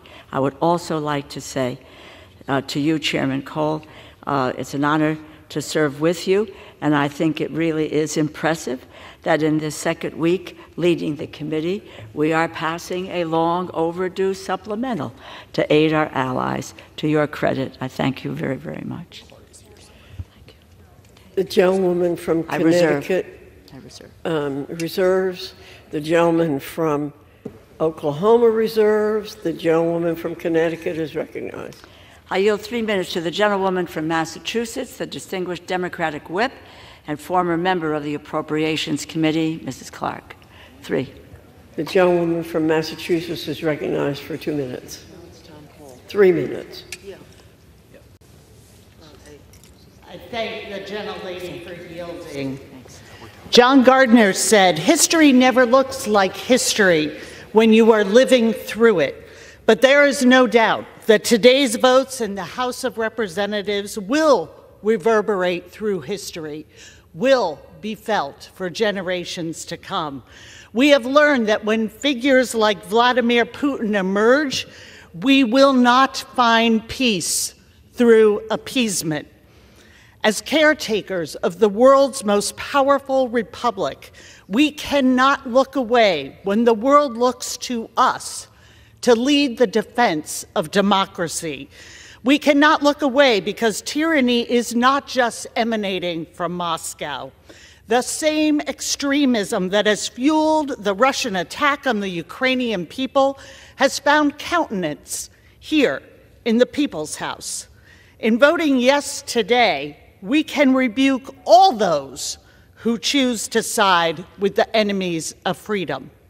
As we combat tyrants, we can also not turn away from the innocent victims of war and famine, the suffering people of Gaza, Sudan, Haiti, Chad, and Armenia. The humanitarian aid in this package is vital to relieving their pain, saving their lives, and securing their children's future. As we witness so much destruction and starvation, as we attempt to comprehend the intertwined horrors of the October 7th attack on Israel and the devastating toll on innocent civilians in Gaza, I cannot see a path to peace that does not provide security and sovereignty to both Israelis and Palestinians, a peace rooted in justice and our common humanity. It is our hope that the votes we take today are a start. But we are not simply living through history, we are shaping it.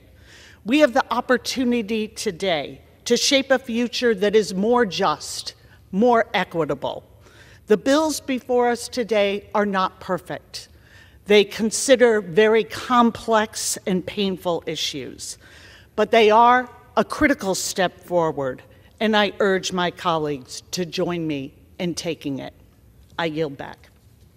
The gentlewoman from Massachusetts yields back. The gentleman from Oklahoma reserves. The gentlewoman from Connecticut is recognized. Madam Speaker, I yield back the balance of my time. The gentlewoman yields back. The gentlewoman yields back. The gentleman from Oklahoma is recognized. Thank you, Madam Speaker. I yield myself the balance of my time. I want to begin by thanking the Speaker and the Rules Committee, particularly my good friends Chairman Burgess and Ranking Member McGovern, for structuring this debate so every member in this chamber would have an opportunity to express their opinion on every issue. This is really a very welcome gift. Nobody's being jammed. Everybody can voice their own opinion. I want to thank my good friend, the Ranking Member of the Full Appropriations Committee, for working with me. We've had a long friendship and a long professional relationship, and I look forward to the years ahead working with her. But finally, Madam Speaker, I want to urge all our colleagues to support all four of these bills. We are, as Speaker after Speaker has said, at a critical moment in our history. We need to stand firm. We need to send a clear signal to the rest of the world, so please pass the bills. With that, Madam Speaker, I yield back my time. The gentleman from Oklahoma yields back. All time for debate on the bill has expired. It's now in order to consider the amendment printed in Part C of House Report 118-466. For what purpose does the gentleman from California seek recognition? Madam Speaker, I have an amendment at the desk. The clerk will designate the amendment. Amendment number 1, printed in Part C of House Report number 118-466, offered by Mr. Issa of California. Pursuant to House Resolution 1160, the gentleman from California, Mr. Issa, and a member opposed, each will control 5 minutes. The chair recognizes the gentleman from California. Madam Speaker, we meet in an extraordinary session here on a Saturday, and we do so because Iran has fired missiles over our very ships intended to land on our ally Israel. We meet here on a Saturday because Russia has invaded Ukraine and continues an aggression that will not stop there. But we also meet here in order to provide a protection and a preventative funding to our allies in the Indo-Pacific. Included in those allies in this amendment must be the Philippines. Only days ago, the President of the Philippines and the Prime Minister of Japan met with our President in a trilateral meeting for the first time in literally, I believe, history. They did so to talk about many things, including the joint agreement for defense that includes Japan and the U.S. both participating in the Philippines in their defense, on their soil by their invitation. That is how grave the threat from China is, and how nothing will do a better job of preventing yet a third major area of conflict than peace through strength. And so, Madam Speaker, I urge the support for this amendment and reserve the balance of my time. Gentleman from California reserves. The gentlewoman from Connecticut for what purpose does the gentlewoman from Connecticut seek recognition? Madam Speaker, I claim the time in opposition, though I am not opposed to the amendment, and I yield Without objection, the gentlewoman is recognized for 5 minutes. I yield 1 minute to the gentleman from Virginia, Mr. Scott. The gentleman from Virginia is recognized for 1 minute. Thank you, Madam Speaker. I rise today in support of the amendment that I joined with Congressman Issa and Moylan in support of foreign military funding for the Philippines. Earlier this month, as co-chair of the U.S.-Philippines Friendship Caucus, I had the opportunity to meet with the President of the Philippines, along with members of the Philippine House of Representatives, to discuss important bilateral relationship between our two countries. In these discussions, we emphasized our shared maritime vision of keeping peace and freedom, particularly in the South China Sea. And as the gentleman from California mentioned, we're pleased to see the Biden administration recognize this important relationship, particularly by enhancing the Defense Cooperation Agreement. This which to allow the United States and the Philippines to better address the shared challenges in the Indo-Pacific region. I urge my colleagues to support the amendment and yield back the balance of my time. Gentleman from Virginia yields back. The gentlewoman from Connecticut reserves. The gentleman from California is recognized. Madam Speaker, it's my honor to recognize and yield 1 minute to the gentleman from Guam. The gentleman is recognized for 1 minute. Thank you, Madam Speaker. I rise today to emphasize the importance of supporting our ally, the Philippines, as they stand on the front lines of China's gray zone warfare in the Philippine Sea.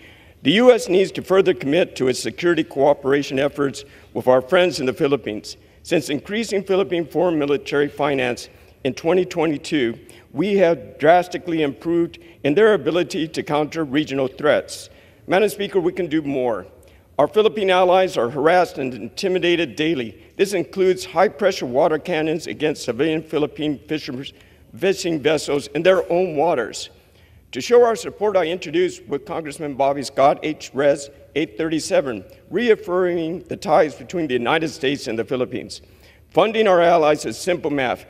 Dedicating $500 million in 1 year ensures the protection of 9 critical military bases and posts, protecting 11 million Filipino citizens across 300,000 square kilometers.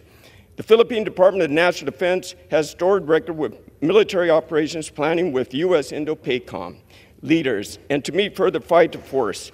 I thank my colleague, Mr. Isaac, for submitting this amendment, and I yield back. The gentleman's time has expired. The gentleman from California reserves. The gentlewoman from Connecticut is recognized. Madam Speaker, I yield back the balance of my time. The gentlewoman yields. The gentleman from California is recognized. Madam Speaker, how much time do I have remaining? The gentleman has 2.5 minutes remaining. Madam Speaker, I yield the remaining time to myself. The gentleman is recognized. Thank you.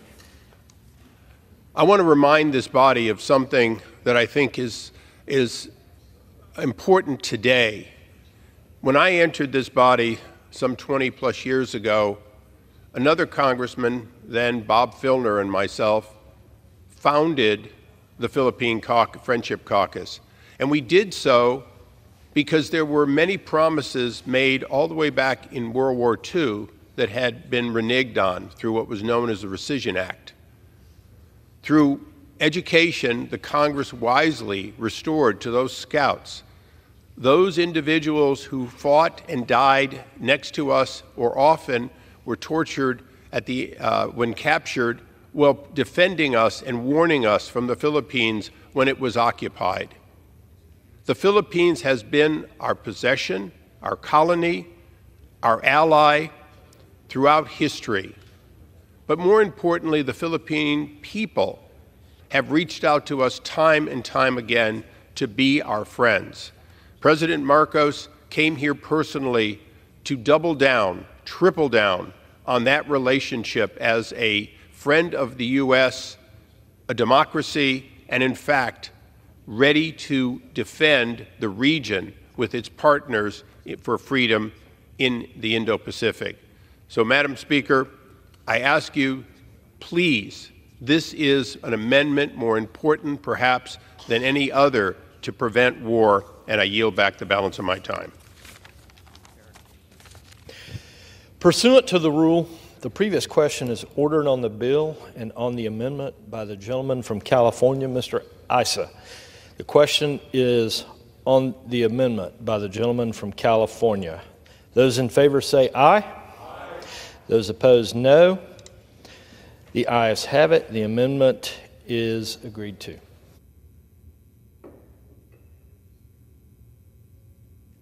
The question is on engrossment and the third reading of the bill. Those in favor? Those in favor say aye. Those opposed, no. The ayes have it. Third reading. Emergency supplemental appropriations for assistance for the Indo-Pacific region and for related expenses for the fiscal year ending September 30th, 2024, and for other purposes. The question is on passage of the bill. Under Clause 10 of Rule 20, the yeas and nays are ordered. Pursuant to Clause 8 of Rule 20, further proceedings on this question are postponed.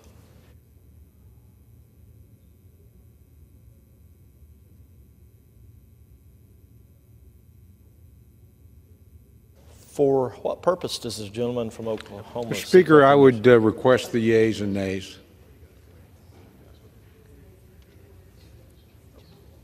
The yeas and nays have been ordered pursuant to Clause 10 of Rule 20.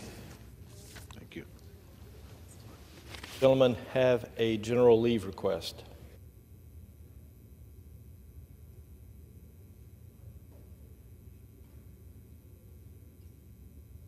For what purpose does the gentleman from Florida seek recognition?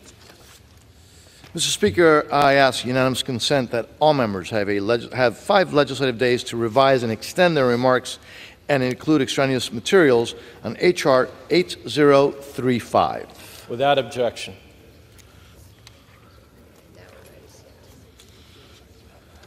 Pursuant to House Resolution 1160 and Rule 18, the Chair declares the House in Committee of the Whole House on the State of the Union for the consideration of H.R. 8035.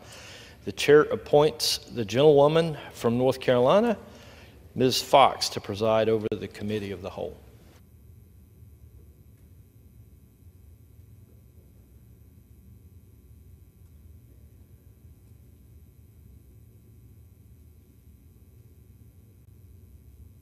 Is in the Committee of the Whole House on the State of the Union for the consideration H.R. 8035, which the clerk will report by title. A bill making emergency supplemental appropriations to respond to the situation in Ukraine and for related expenses for the fiscal year ending September 30th, 2024, and for other purposes. Pursuant to the rule, the bill is considered read the first time. General debate shall be confined to the bill and shall not exceed 30 minutes, equally divided and controlled by the chair and ranking minority member of the Committee on Appropriations or their respective designees. The gentleman from Oklahoma, Mr. Cole, and the gentlewoman from Connecticut, Ms. DeLauro, each will control 50.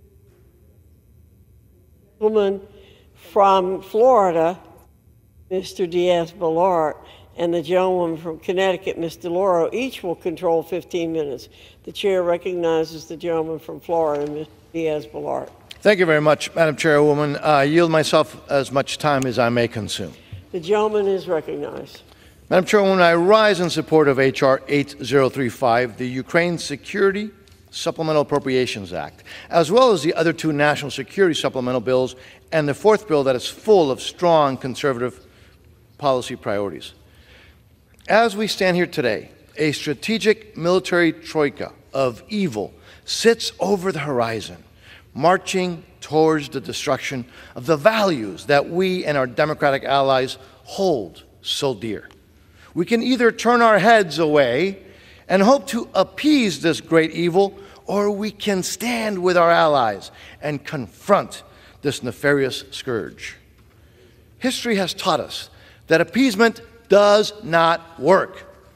And it was attempted not that long ago through the failed Obama-Clinton reset with the communist KGB thug Putin. That administration believed that Putin could be satiated with Georgia and Crimea. They were wrong. And today, Putin's appetite has only grown. Now he wants all of Ukraine. Tomorrow, Moldova, the Baltics, Poland.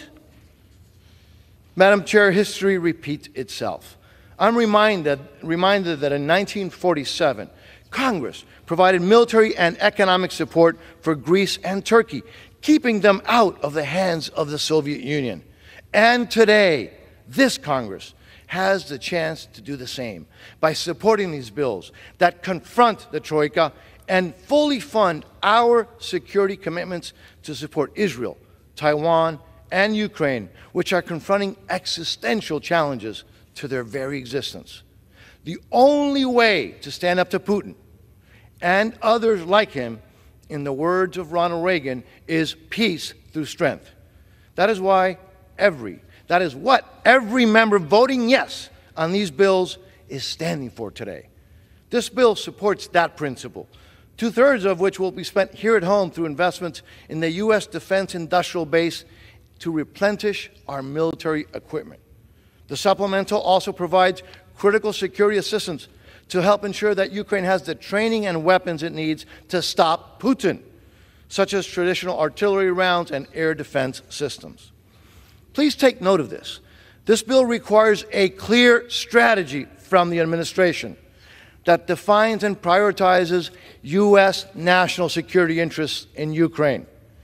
It also includes unprecedented oversight and accountability requirements, including robust funding for our Inspector General and end-use monitoring of U.S. defense transfers. Also, economic assistance to Ukraine is subject to extensive burden sharing and transparency requirements, including the unprecedented cost matching by our European and other allies. Madam Chair, in addition, for the first time ever, this bill requires that the funding we provide to Ukraine for economic assistance be subjected to repayment to the United States of America. In sum, Madam Chairwoman, this is a critical bill that directly supports the national security interests of the United States, and I urge a strong yes vote and reserve the balance of my time. The gentleman from Florida reserves. The gentlewoman from Connecticut is recognized. Madam Chair, I yield myself such time as I may consume. The gentlewoman is recognized. Madam Chair, I rise in strong support of the Ukraine Security Supplemental Appropriations Act. This provides Ukraine with desperately needed aid and munitions to fight back against tyranny, against Putin's tyranny.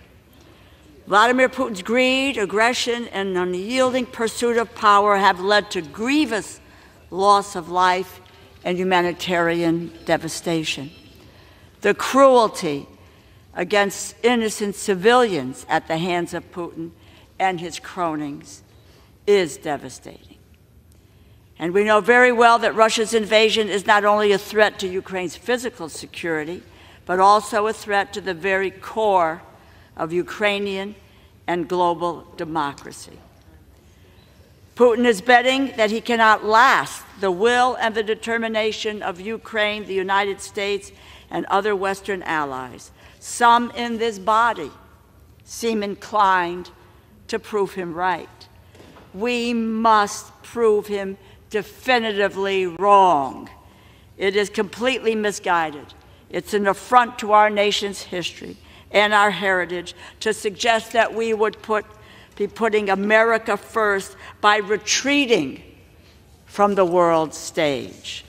We put America first by demonstrating the power of American leadership, that we have the strength and the resolve and the heart to fight for the most vulnerable people, protect their freedom, and preserve their dignity. This bill will provide $14 billion for the training, equipment, weapons, logistics support, intelligence, and other supplies and resources to support Ukraine's military. It will provide nearly the same amount for us, the United States, to replenish our own equipment stocks. It also provides $9.5 billion in forgivable loans to support the Ukrainian economy, and $20.5 billion for the U.S. Armed Forces to assist in Ukraine with mission support, intelligence support, pay, equipment, and other resources. If Ukraine does not receive this support, which it requires and needs to defeat Russia's outrageous assault on its sovereign territory, the legacy of this Congress will be the appeasement of a dictator, destruction of an allied nation, and a fractured Europe. Gone will be the post-war order that has kept Europe free and prosperous. Gone will be our credibility in the eyes of our allies and our adversaries. And gone will be the America that promised to stand up for freedom, democracy, and human rights wherever they are threatened or wherever they are under attack. Our allies are facing existential threats, and our friends and foes around the world are watching, waiting to see how America will respond. Vladimir Putin is watching. Our allies in NATO and across Europe are watching. What course will America take? We must stop Putin in his tracks right now. The world must see our resolve. We need to support Ukraine. I reserve the balance of my time. Gentlewoman from Connecticut reserves. The gentleman from Florida is recognized. Thank you. I would now like to yield 1 minute to the gentleman from Ohio, the chairman of the Permanent Select Intelligence Committee, Mr. Turner. Again, for 1 minute. The gentleman from Ohio is recognized for 1 minute. Thank you, Madam Chair. I want to begin by thanking the Speaker for bringing this bill to the floor for the importance of serving our national security. This bill will have overwhelming support on this House floor today. When people ask why we should support Ukraine, I like to remind them of President Xi of China's trip to Russia last year. When President Xi stood next to Vladimir Putin, he had an open mic, and he said, "Change is coming that hasn't happened in 100 years, and we are driving this change together." The we is Vladimir Putin and President Xi, and the 100 years, we know what that is. That's World War I and World War II. They themselves stood together and articulated that this is a battle between authoritarianism and democracy, and we must stand for democracy and against authoritarianism. Also, according to the Kiel Institute for the World Economy, our European allies have committed to giving more than $60 billion in military aid since Russia's unjustified invasion, while the U.S. has given roughly $42 billion. We are less than half. I ask unanimous consent that the Kiel Institute report be entered into the record. Without objection, the gentleman's time has expired. The gentleman from Florida reserves. The gentlewoman from Connecticut is recognized. Madam Chair, I yield 1 minute to the gentlewoman from California, the distinguished Speaker Emerita, Ms. Pelosi. The gentlewoman from California is recognized for 1 minute. Thank you, Madam Speaker. I thank the gentlelady for the distinguished ranking member of Appropriations Committee for yielding, but also for her leadership in bringing this to the floor. I join Mr. Turner and others in saluting the Speaker, as well as our leader, Mr. Jeffries, for making this important legislation possible. I associate myself with everything that's been said already about Ukraine, but I want to just focus on one particular area.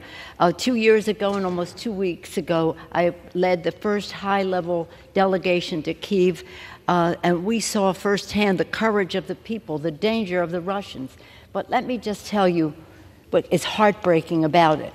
Vladimir Putin has instructed his troops to use rape, kidnapping, and murder in front of family members as a weapon of war to demoralize the people of Ukraine.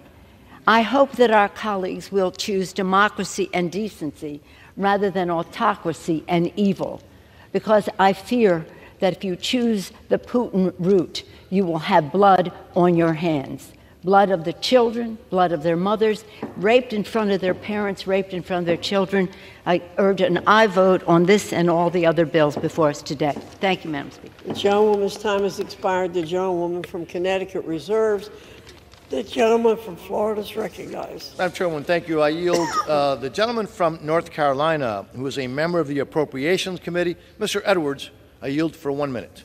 Gentleman from North Carolina is recognized for 1 minute. Ronald Reagan said, democracy is worth dying for because it's the most deeply honorable form of government ever devised by man. Madam Chair, that is but one of the reasons I rise today in support of H.R. 8035. At this moment, the world is looking to America for leadership and asking, do we still stand behind our belief in democracy, and are we the world power that we acclaim? At this moment, we have the opportunity to stand for democracy and for world order with no drop of blood shed by American troops. Without our help, a democracy is certain to fall to a murderous Marxist socialist dictator. I recently toured Ukraine. My eyes have witnessed the remnants of the barbaric, unadulterated terrorism that's taking place there, and my ears have heard the numerous testimonies of the unthinkable acts by the Russian army. Putin, through his words and his actions, have made clear that our world's security, our nation's security is at risk. Ronald Reagan also said, there is sin and evil in the world, and we're enjoined by Scripture and the Lord Jesus to oppose it with all our might. Let's oppose this evil. I yield back. Reserve. The gentleman from Florida reserves. The gentlewoman from Connecticut is recognized.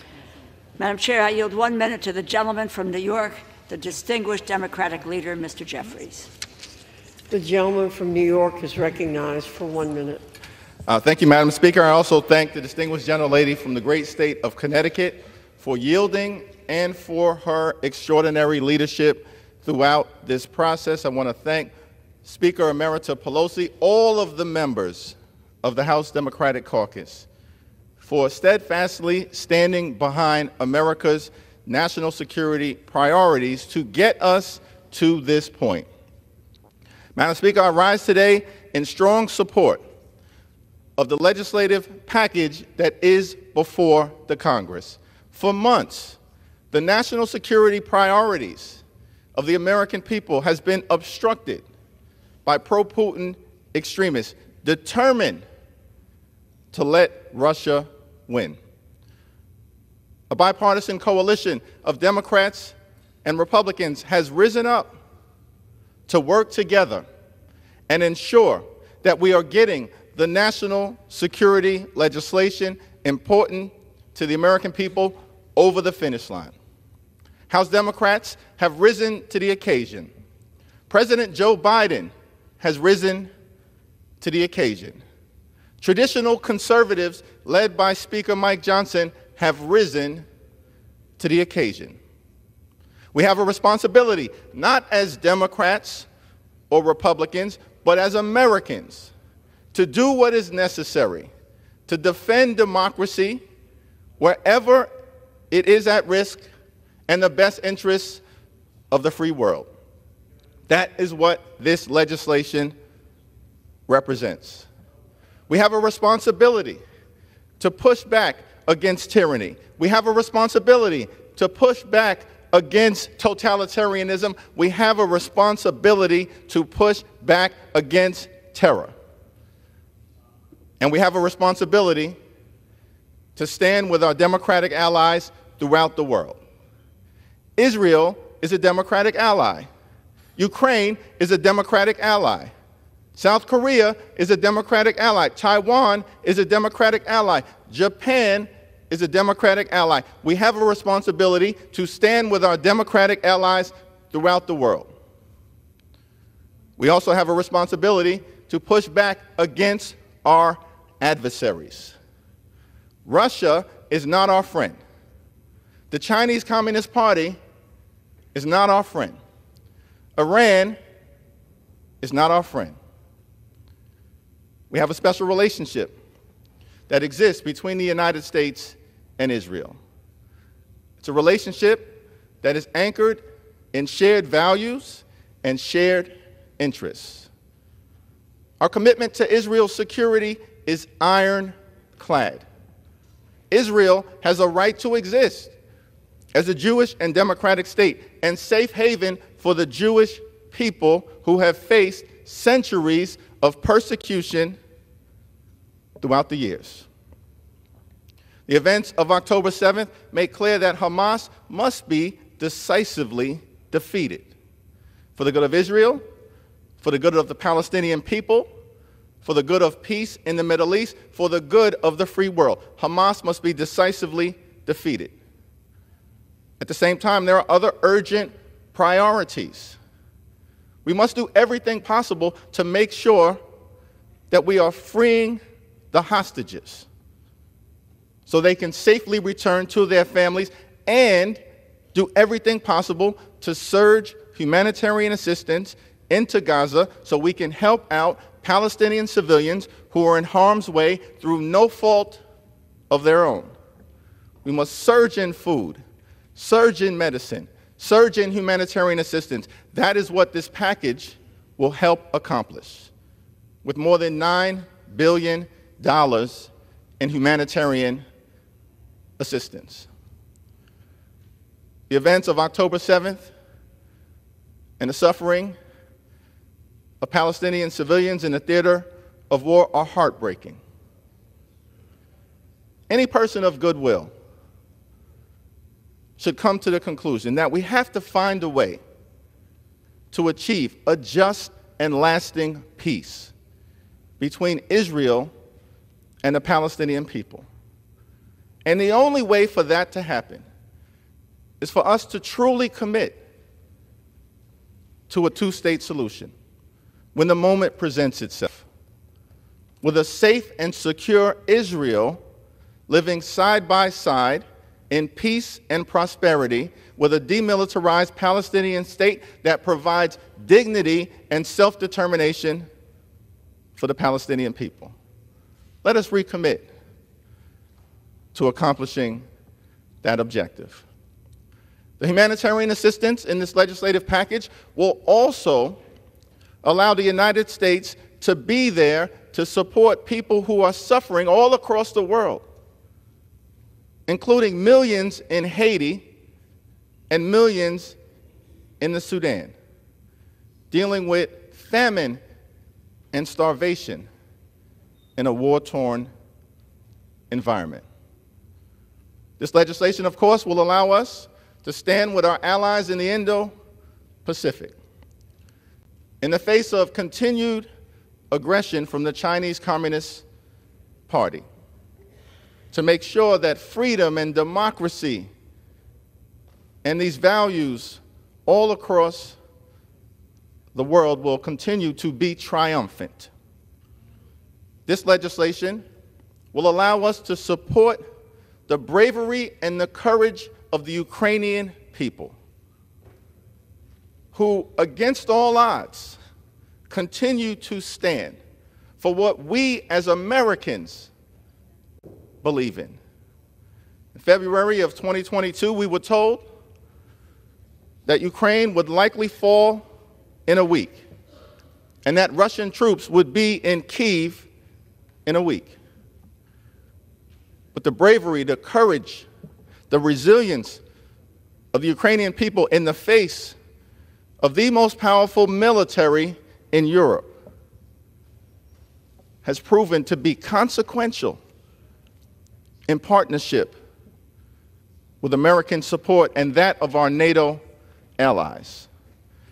But the Ukrainian people have taught us something, that in the face of an incredible military apparatus that they were confronting against all odds, that when a people believe in freedom or liberty or democracy, that can overcome even the mightiest of militaries.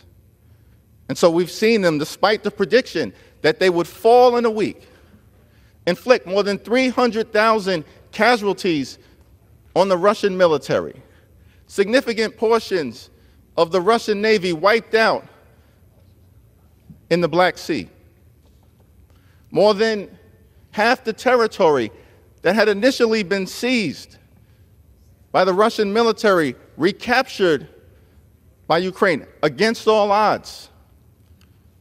But the pro-Putin obstruction that has stopped this national security legislation from advancing to the floor until this point risks all of the progress that has been made, which is why it's so essential for us to do what is necessary to stand with the Ukrainian people.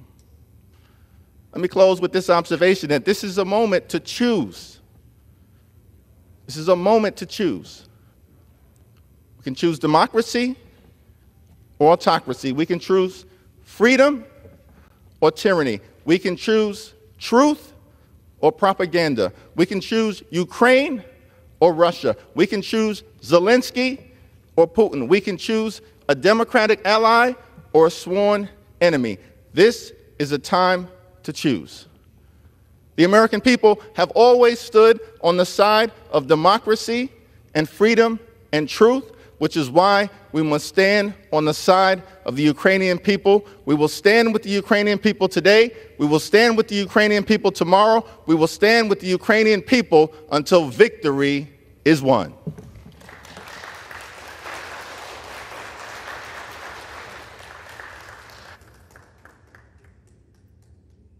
The chair will remind all persons in the gallery that they are here as guests of the House and that any manifestation of approval or disapproval of proceedings is in violation of the rules of the House. The gentleman from Florida is recognized. I'd like to yield 1 minute for the gentleman from Florida, Mr. Waltz. Mr. Speaker, my colleagues and I have led the charge on stopping Putin in the face of Biden's too little, too late strategy. But before we go any further, we have asked for 4 simple things: a strategy to get us out of this stalemate, protect the U.S. border as a first principle, real burden sharings with the European, and a smart energy policy. We've got none of that, Mr. Speaker, yet 2.5 years into this war, we still don't know what success looks like. Is it Crimea? Is it all of the Donbass? Is it hold what you got? We don't know because President Biden won't tell us and the American people. We must close the U.S. border and defend it as a matter of first principle. It's not an either or, but it is a matter of priorities. We hear the EU and NATO are doing all it can. Baloney. They can't do more because only 11 out of 31 are contributing the bare minimum to its defense. And if they won't do it now, Mr. Speaker, then when will they? And most offensive, if we drive down the price of oil below $50 a barrel, Putin's war machine is done. I can no longer in good conscience, Mr. Speaker, ask the American people to dig deeper behind a blank check, behind bad strategy, bad policy. We just can't afford it anymore. Gentleman's time has expired. The gentlelady from Connecticut is recognized. Chair, I yield 2 minutes to the gentlewoman from Ohio, the ranking member of the Energy and Water Subcommittee, Ms. Kaptur, who has been indefatigable and courageous in her struggle to support the Ukrainian people, and we thank you, Congresswoman Kaptur. I thank the distinguished ranking member of the full committee for yielding me the time and rise to support liberty for Ukraine. Let us defeat the spiderweb of tyranny between Putin's regime, Iran, China, and North Korea. We see their evil and their weaponry.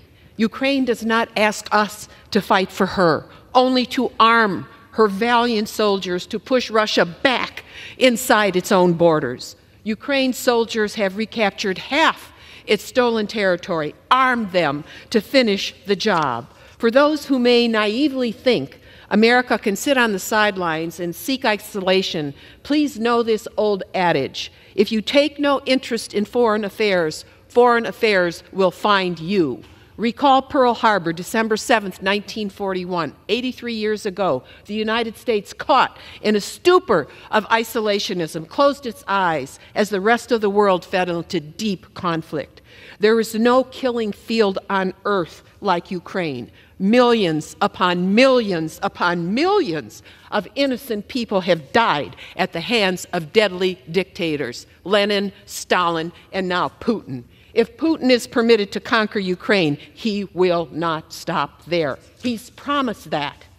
Support from the American people will ensure victory for Ukraine, with the free world girding Liberty's shield. Recall the ancient words of Ukraine's poet laureate, Taras Shevchenko, who died almost 2 centuries ago in a ghastly prison, just like Alex Navalny died a few weeks ago in a ghastly Russian prison. Why? Because they believe in liberty. Quote, "The time is near when on Ukraine's plains a shackled folk will burst its chains. Blessed be your children in these lands.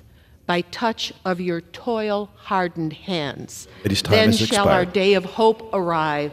Ukrainian glory shall revive. Today is that day. Support liberty for Ukraine. Defeat Russian tyranny." Thank time you, has expired. and I yield the back. Gentleman from Florida is recognized. Mr. Chairman, thank you very much. I yield now to the gentleman from Alabama, the chairman of the Armed Services Committee, Mr. Rogers, for 1 minute. Gentleman is recognized. I thank my friend for yielding. Mr. Chairman, I rise in strong support of all these national security supplementals. The Armed Services Committee just completed our annual military posture review hearings with our combatant commanders. Each of them raised grave concerns about how China, Russia, Iran, and North Korea are working together in a new axis of evil to harm our alliances and undermine our national security. Nowhere is this more important or apparent than in Ukraine. China, North Korea, and Iran are eagerly aiding and abetting Putin's brutal invasion of Ukraine because they know a Russian victory there will seriously undercut American credibility and deterrence and leave our allies exposed. A Russian victory will embolden Kim, Xi, and the Ayatollah to confront South Korea, Taiwan, Israel, and ultimately the United States in a new and in fatal ways. And I fear Putin will use victory in Ukraine as a springboard to invade Eastern Europe. We can't let that happen. We must restore American deterrence. That starts by passing these national security supplementals. With that, Gentleman from Florida reserves. The gentlelady from Connecticut is recognized. Chair, I yield 2 minutes to the gentlewoman from California, the ranking member of the State and Foreign Operations Subcommittee, Ms. Lee. Gentlewoman is recognized for 2 minutes. Thank you very much. I want to thank the distinguished ranking member for yielding and also for her tremendous leadership on global peace and security issues in this House. Thank you. Mr. Chairman, I rise in strong support of H.R. 8035. This bill provides nearly $10 billion in economic assistance for Ukraine and surrounding countries with nearly $8 billion in direct budget support. Now, when I visited Ukraine in 2019, I immediately recognized the love of the Ukrainian people for their country and for their democracy. Since the war broke out, I've met with Ukrainians in the region. Actually, I was with Speaker Pelosi during that visit, and I've met and heard firsthand the dire situations that they face amidst Russian aggression. I've talked with civil society organizations funded by the United States who, facing danger and violence, are supporting refugees, vulnerable people, women, and children. I was deeply moved by their stories and their commitment. The United States must support these brave Ukrainians in their effort to protect their sovereignty because, let's be clear, Putin will not stop until Ukraine's democracy is dismantled, and we all know that he will not stop with Ukraine. Now, as ranking member of the State and Foreign Operations Subcommittee, I am proud that we are also considering other significant investments in United States global leadership today, particularly the more than $9 billion in desperately needed humanitarian assistance. We're facing historic challenges of hunger, displacement, and conflict across the globe. I was recently in Chad, one of the poorest countries in the world. Thousands of refugees are fleeing the horrific war in Sudan. They are in dire need of food and just the basics to survive. These resources will enable the United States to respond to not just the humanitarian needs that we read about on the front page, but the quieter conflicts that are destroying people's lives, such as in Sudan and Haiti. This is a defining moment in our history. I urge my colleagues to respond to the remarkable strength and resilience of the Ukrainian people and stand by them by supporting this supplemental bill. Thank you, and I yield back. The gentlewoman from Connecticut reserves. The gentleman from Florida is recognized. Thank you very much. I yield the gentleman from Texas, Mr. South, for 1 minute. The gentleman is recognized for 1 minute. Mr. Chairman, I rise in opposition to the Ukrainian Security Supplemental Appropriations Act, and I will make a glaring point. This war is not, economically speaking, even a fair fight. The gross domestic product of the European Union is 9 times that of Russia's. Their population is 3 times that of Russia's. The European Union can do more. If the United States continues to fund this effort, the EU will not muster the political will to do what they should. Yes, Russia is a strategic adversary of America, but it is a bigger threat to our European allies. NATO nations now, many are not doing the required 2% of GDP on defense. Europe must act with greater urgency. We've heard a lot about Churchill and Chamberlain. May I point out, they're both British. If the Great Britain and Europe as a whole had done more with Austria, with Sudetenland, history might be different. I implore my colleagues to put America's border security ahead of Ukraine's, and I yield back. The gentleman from Florida reserves. The gentlewoman from Connecticut is recognized. Chair, I yield 2 minutes to the gentlewoman from Minnesota, the ranking member of the Defense Subcommittee, Ms. McCollum. The gentlewoman is recognized for 2 minutes. Thank you, Mr. Chair. It's been 6 months since President Biden sent his security supplemental to the Congress, 2 months since the Senate passed it. But today, the House will finally act. And it's not a moment too soon, for the situation in Ukraine is dire. Vladimir Putin has failed to release thousands of Ukrainian children who have been kidnapped and continues to murder Ukrainian citizens on a daily basis. The Ukrainian military faces a severe shortage of ammunition to protect their citizens and their sovereignty. And why? Because for months this House has remained silent. But today that changes. Today we will pass this legislation. We will provide security and economic assistance to Ukraine. We will replenish depleted stocks of U.S. equipment here at home. And we will join and show the Baltic nations, Romania and Poland, that we stand with them, along with our European and NATO allies. Together, we will support the Ukrainian people in their fight for freedom. We will make it clear to authoritarian nations that America will always stand up for democracy here at home and around the world. I urge my colleagues to support these bills, and I yield back, Mr. Speaker. The gentleman reserves. The gentleman from Florida is recognized. Mr. Chairman, I yield to the gentleman from Nebraska, Mr. Flood, 1 minute. The gentleman is recognized for 1 minute. Mr. Speaker, I rise today in support of the supplemental for Ukraine. Less than 100 years ago, Joseph Stalin committed one of the largest genocides in history when he starved millions of Ukrainians to death. Today, Putin's Russia is once again stopping at nothing. They have used Ukrainian civilians as human shields, they've committed horrible acts of sexual violence, and they have abducted tens of thousands of Ukrainian children.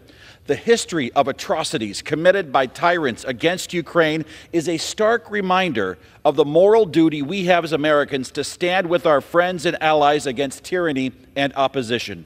For those in our country who don't think what's happening in Ukraine has anything to do with us, Putin doesn't just want parts of Ukraine, he wants to end the post-World War II order that has underpinned freedom and economic prosperity in Europe, the United States, and beyond. This package is critical, not just for Ukraine, but for the entire free world so that we can beat back the reincarnation of what President Reagan called the evil empire. I urge my colleagues to join me in supporting it. Thank you, and I yield back. Gentleman from Florida reserves. The gentlewoman from Connecticut is recognized. Chairman, I yield 2 minutes to the gentleman from Illinois, the ranking member of the Transportation, Housing, and Urban Development Subcommittee, co-chair of the Ukrainian Caucus, Mr. Quigley. The gentleman is recognized for 2 minutes. Thank you, Mr. Speaker. Just back from a third trip to Ukraine during the war, and yes, we saw evidence of these Putin war crimes, the mass graves, evidence of torture, religious persecution, kidnapping of children. It reminds us that throughout our history, in moments like this, our country has been called to act, and it did. Called to stand up in the fight for freedom and in the face of tyranny, and to be the arsenal of democracy. But in recent months, we have not met this challenge. It's been said it's never too late to do the right thing. Well, we're coming really close, as we've been handcuffed by extremists and appeasers. Now the pipeline to Ukraine is almost empty. Should we now fail to send additional aid, Ukraine will lose this war, and in Putin's eyes, it will be just the beginning of his efforts to reconstitute the Soviet Union. Inaction risks not just the fate of democracy, but the possibility of drawing our own country directly into war. So today it's particularly important that we heed the voices from the past, from President Ronald Reagan as he espoused the Reagan Doctrine, that we will always defend our friends and allies against Soviet aggression. From President Kennedy saying, we shall pay any price, bear any burden, meet any hardship, support any friend, oppose any foe, to assure the survival and success of liberty. And finally, in his last inaugural, FDR, who reminded us, we have learned that we cannot live alone, at peace, that our well-being is dependent on the well-being of other nations far away. We can and must act. Thank you, and I yield back. Gentlewoman from Connecticut reserves. The gentleman from Florida is recognized. Mr. Chairman, I would now like to yield 1 minute to the gentleman from Florida, Chief Jimenez. The gentleman from Florida is recognized for 1 minute. Thank you, Mr. Speaker. I rise today in support of the supplemental for Ukraine. For the past 2 years, Ukraine has valiantly fought against the barbaric and unjustified invasion by Vladimir Putin and Russia. We have now reached an inflection point. Ukraine is running out of time, bullets, and arms necessary to defeat Russia. This supplemental will allow Ukraine to counter Russia with new and more advanced aid. It will also help by replenishing U.S. weapons, stocks, and facilities. America is seen as the beacon of hope across the globe, and our enemies are watching our actions closely today. As the Chinese Communist Party, Iran, North Korea, and even Cuba all line up behind Putin, it is time to do the same for our friends and allies. When I was 6 years old, my family fled my native homeland of Cuba. I personally know the evils of communism. The freedoms of this country are what brought my family here. They are worth fighting for. The Ukrainian people are only asking for help in fighting for that same freedom. And what is the cost of freedom? Is there a cost for freedom? Can you put a price tag on it? Today is a chance to bolster our international reputation as a faithful ally and to prove that we will not falter under pressure. This is an opportunity to help our allies and discourage our adversaries. I urge support and yield back the balance. Gentleman, time's had expired. Gentleman from Florida reserves. The gentlelady from Connecticut is recognized. Mr. Chairman, I am prepared to close and I reserve my time. Gentlewoman reserves. Gentleman from Florida is recognized. I also will reserve at this time. Gentleman reserves. If I may, Gentlewoman from Connecticut is recognized. Gentleman. I am ready to close, Mr. Chairman, if the gentlewoman as well. Gentlelady from Connecticut, recognized.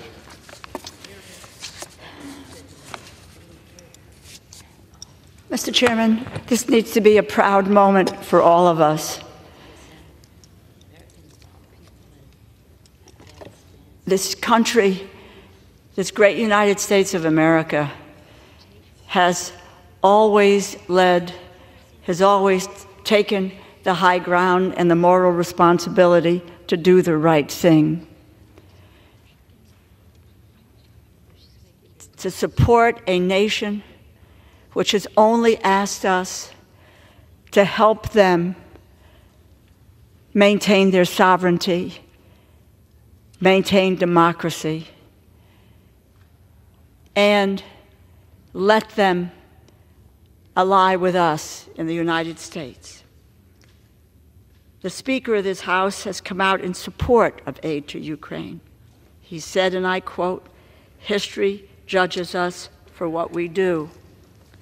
This is a critical time in the world, on the world stage, and the Speaker continued, "I would rather send bullets to Ukraine than American boys." We need to send military equipment, arms, what Ukraine needs to defeat an aggressor who is responsible for the death of millions of civilians. We have a moment today to say no to tyranny. We have a moment to take back the moral high ground for the United States, and that say we do not walk away from an ally. We do not walk away from freedom. We do not walk away from human rights. We do not walk away from democracy. That is not the United States of America. Winston Churchill once said, "Success is not final. Failure is not fatal. It is the courage to continue that counts." We know of no nation today who has had the courage to continue as Ukraine has.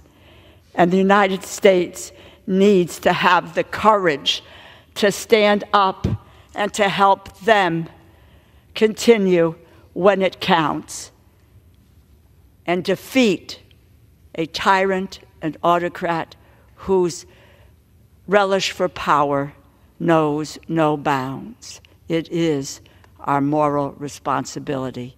Today, we need to stand with Ukraine. I urge my colleagues to support this bill. The gentlewoman has yielded back. Gentleman from Florida is recognized. Mr. Chairman, thank you. In closing, we may be nearing a dangerous inflection point in this war. If the thug Putin were to win, it would be a disaster for our national security, frankly, on par with the Biden administration's chaotic withdrawal from Afghanistan. Imagine how this outcome would embolden Russia's key strategic ally, Communist China, to undertake military coercion and aggression against Taiwan, and the fateful consequences that would stem from that. I want to remind my colleagues that appeasement never works. Harry Truman and Ronald Reagan both understood, as President Reagan said, and I quote, "We know only too well that war comes not when the forces of freedom are strong, but when they are weak. It is then that tyrants are tempted. It is time to be resolute. Let's heed the lessons of history and support this bill." Finally, I want to thank Speaker Johnson for his principled leadership and his fortitude in moving forward with this bill. In the face of daunting obstacles, his resolve is a testament to his strength of character. I also want to thank Chairman Cole, Ranking Member DeLauro, for their leadership on this bill. I urge a strong yes vote, and with that, I yield back the remaining part of my time. The gentleman yields. All time for general debate has expired. Pursuant to the rule, the bill shall be considered for amendment under the 5-minute rule. The amendment printed in Part A of the House Report 118-466 shall be considered as adopted, and the bill, as amended, shall be considered as read. No further amendment to the bill as amended is in order except those printed in Part B of House Report 118-466. Each such further amendment may be offered only in the order printed in the report by a member designated in the report. Shall be considered read, shall be debatable for the time specified in the report, equally divided and controlled by the proponent and opponent, shall not be subject to amendment, and shall not be subject to a demand for division of the question. It is now in order to consider the Amendment 1 printed in Part B of House Report 118-466. For what purpose does the gentlewoman from Indiana seek recognition? Mr. Speaker, I have an amendment at the desk. The clerk will designate the amendment. Amendment number 1, printed in Part B of House Report number 118-466, offered by Mrs. Sparks of Indiana. Pursuant to House Resolution 1160, the gentlewoman from Indiana, Ms. Sparks, and a member opposed shall each control 5 minutes. The chair now recognizes the gentlewoman from Indiana. Thank you, Mr. Speaker, and I yield myself as much time as I may consume. I have held a very principled position on Ukraine, and unfortunately, this position is not very shared with a lot of people in Congress. It's unfortunately, we have the false choice of either saying that Ukraine doesn't matter to America, or support Ukraine with no question asked, with blank checks. And both these positions are not good in our national interest, and both of these positions are not good in the interest of the people of Ukraine. And unfortunately, this monopoly of narratives prevailing in our government, in our society, and in Congress. So my amendment is actually very simple. And I know this is just, we're doing this amendment just for the show, and no one is going to pass anything on the floor. We still will go with blank checks and slush funds, and unfortunately, this strategy failed the American people. President Biden failed the American people on the border, on national security. Congress failed the American people on the border, on national security. President Biden and President Zelensky failed the Ukrainian people. They were not ready before the war started. They didn't have good strategy when the war started, slow-walked the aid, and really didn't fight and deter Putin to go further. And now we have a very significant war in Europe.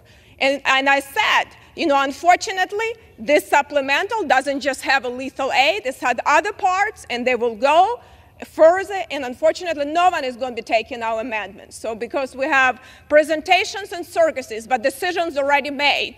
So my amendment is actually very simple. It just says we shouldn't have blank check and let President Biden have presidential drawdowns increase from 100 million to 8 billion, including loans from 4 to 8 billion. So we generally given true blank check to President Biden of $16 billion.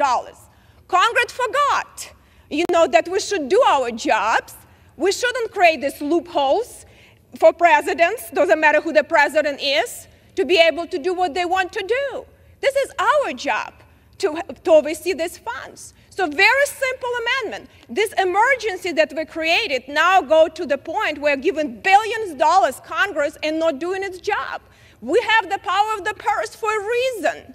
So all it does, this amendment, it eliminates 4th section that increasing, and it's a true blank check. Because when we say that presidential drawdown goes from 100 million to 8 billion almost, or from 200 to 400 million, from 25 to 50 million, we really don't even know what he's going to do. He can do whatever he wants with that. And that is a big problem, because these emergencies are dangerous, but also, you know, what the problem we have right now, that this, in case of these emergencies, you know, we actually don't have ability even to ask the questions, and Congress hasn't been asking questions. That's why we have such a major catastrophe around the world, whether it's in the Middle East, whether it's Ukraine, and that's why China, Russia and Iran are moving, and we're doing a lot of presentation with blank checks and slush funds and no policies. And so I would urge my colleagues to think maybe for a change and give this amendment consideration, which I have a very low expectations. And I also would consider, as I said, to supporting lethal aid with border security. But unfortunately, that didn't happen. And it's sad for me to see that we still don't take this war as serious as we should be, because generally only 13.7 billion actually go to security assistance directly to Ukraine. From this 60 billion plus another 8 billion slush fund. So we're talking almost $70 billion plus another 8 billion of loans, whoever they go to. So we're talking about almost 80. So I have a problem with that, and I reserve. Gentlewoman reserves. For what purpose does the gentlewoman from Connecticut? Mr. Chair, I claim time in opposition to this amendment. The gentlewoman is recognized for 5 minutes. This war is an existential conflict for Ukraine. As important, it is a test for the United States and the United States leadership. One of the best tools we have to get the Ukrainians what they need is presidential drawdown authority. This allows the United States to send equipment from our stocks to the front line in a matter of days. There isn't time to delay. This amendment would cut that authority from $7.8 billion to $100 million. It ties our hands, and yes, it hamstrings the Ukrainian military to do the job that they need to do to defeat Putin. We all lose if Ukraine succumbs to Putin's ambitions, and it will not stop there. Putin in 2016 asserted that Russia's borders do not end, and this is a quote, do not end anywhere. Russian officials just this spring have threatened Finland, Romania, Armenia, Estonia, Lithuania, and Moldova, removing the best tool that the United States has to exercise in terms of a moral clarity and responsibility, that we can move quickly to arm our allies, would be a grave mistake. Please vote no on this amendment, and I yield back the balance of my time. The gentlewoman reserves. The gentlelady yielded back. The gentlelady How much time from do I have India. remaining? Gentleman has 30 seconds. Okay. Thank you, Mr. Speaker. I just want to highlight we are increasing blank check from 100 million to 8 billion, and we don't even know if it's spent for Ukraine or not. Just a blank check of 16 billion to President Biden, purely blank check. And I hope that my colleagues will support that, because we need to stop slush fund and blank checks. We will never win against aggressors if we continue Congress not do its job. I yield back. The gentlewoman yields back.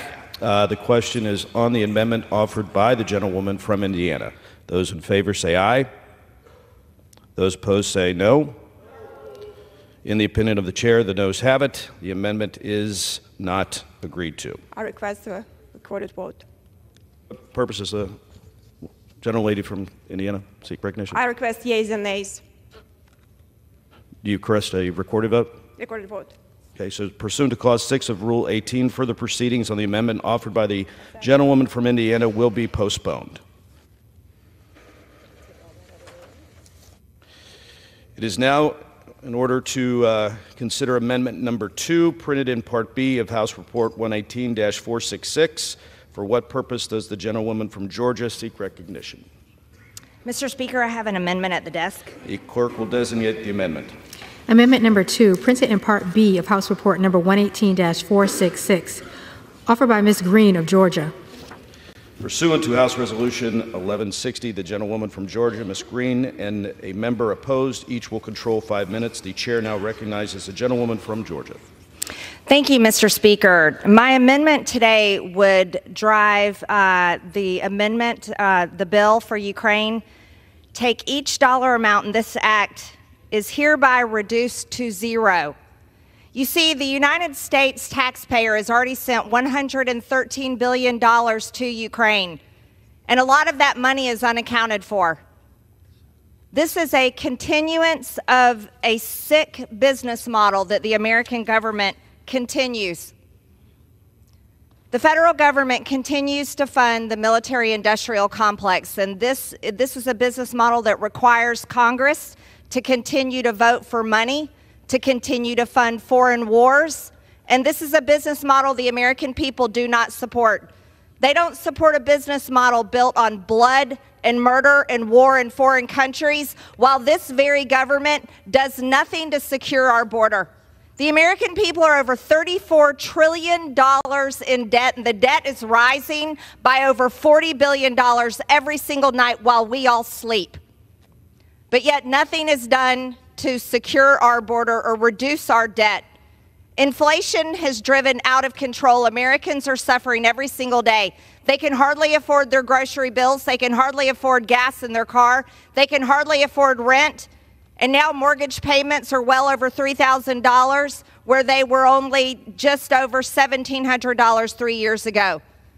The youngest generation, young adults, don't even think they're going to be able to buy a home in their lifetime. And today in Congress, the most important thing that this body thinks should be done is to send another $61 billion to a war in Ukraine that the American people by 70% do not support.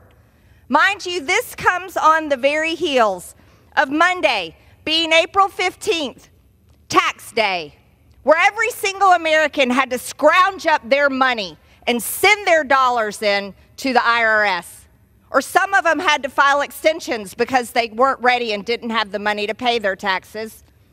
But today, this body says the most important thing we can do, no, is not reduce spending. That's not it. Not to do anything to drive down inflation. Oh no, we can't do that for the American people. It's not to secure our own border that is invaded every single day by people from over 160 different countries. No, don't secure the American border. Let everyone in. We have over 1.8 million known gotaways. We don't know who these people are.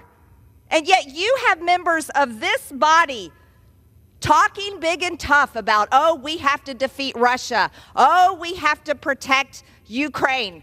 But yet all of you are unwilling to protect the American citizens that pay your paycheck, pay the light bills in this building, and pay for this entire federal government. For what? For nothing. Ukraine is not even a member of NATO. Ukraine is not a member of NATO, but the most important thing you hear in Washington, D.C. is, oh, we have to spend Americans' hard-earned tax dollars over to Ukraine and keep the money going to continue to murder Ukrainians, wipe out an entire generation of Ukrainian men so that there are widows, there are fatherless orphans, there are not enough men to work in their industries. Oh, but you really support Ukraine. Wow, what kind of support is that? It's repulsive. You know, shame on the American government. Shame on the American government. If we support our military, support our military. We should be funding to build up our weapons and ammunition, not to send it over to foreign countries to kill foreign peoples. And if this body was worth what it claims to be, what it is, every single one of us would be demanding peace in Ukraine between these countries, peace for these people, so that no more of them have to die. But you never hear anybody demanding peace. No, no, no, no. Peace is the last thing Washington wants because it doesn't fit the business model. This is a business model that they say continues our economy, protects American jobs. What a disgusting business model. We should have a business model that builds up our American companies and American jobs to serve American interests, and our military and our government should care about protecting the national security of the United States of America and the Americans that pay their hard-earned tax dollars to fund all of this. America last. America last. That's all this is. Every single day, America last. Gentlewoman's time has expired. I yield. Gentlewoman yields. For what purpose does the gentlewoman from Connecticut seek recognition? Mr. Chair, I rise in opposition to this amendment, strong opposition to this amendment, which would eviscerate Gentlewoman is recognized for the bill. 5 minutes. Thank you. In the post-World War II construct, the United States is the witness to the world on the values of democracy and freedom. These values have provided the United States of America with strong allies across the globe. It has helped our partners in Europe and NATO to support Ukraine against Vladimir Putin's unjust war. If we do not provide munitions, Ukraine will fall and Putin will be emboldened. And the Green Amendment allows Putin to control Europe, abdicating our leadership role and promises to our allies cannot happen. We must support Ukraine's defense. The world prior to World War II was unstable, with authoritarian fascist leaders seeking power, and voting no on this amendment will ensure that history does not, in fact, repeat itself. I urge all of you to vote no. I reserve the balance of my time. Gentlelady has the only time. 2 minutes to the gentlewoman from Minnesota, the ranking member of the Defense Subcommittee, Ms. McCollum. Gentlewoman is recognized for 2 minutes. Thank you, Mr. Chair, and I thank the ranking member. I rise in very strong opposition to this amendment. Cutting the funding in this bill would be devastating. To zero out our support for Ukraine would only embolden Putin more. As I said earlier, murdering civilians on a daily basis is what the Russian government is up to, as well as holding thousands of Ukrainian children as captives. As ranking member of the Defense Appropriations Subcommittee, I know the funds included in this bill will provide Ukraine with the vital support they need to defend themselves. If this amendment were to pass, we would send a signal that the United States does not stand against Putin's campaign of death and destruction in Ukraine. We absolutely must stand against Putin's aggression. If Putin is allowed to succeed in snuffing out Ukraine's democracy, it will put our allies in the Balkan states, Poland, Romania, and other NATO partners at great risk. The funds in this bill also strengthens America's national security by supporting our operations in Europe, backfilling our own military stocks so that we are prepared. I strongly urge a no vote on this amendment, and Mr. Speaker, I yield back. The gentlewoman yields back. Gentlewoman from Connecticut. Mr. Chair, I yield 2 minutes to the gentleman from Washington, the ranking member of the Armed Services Committee, Mr. Smith. The gentleman is recognized for 2 minutes. Thank you, Mr. Speaker. I want to focus on one argument of the sponsor of this amendment, who's basically saying that if we pass this bill, we are advocating the killing of Ukrainians. That is a uniquely demented way of looking at this war.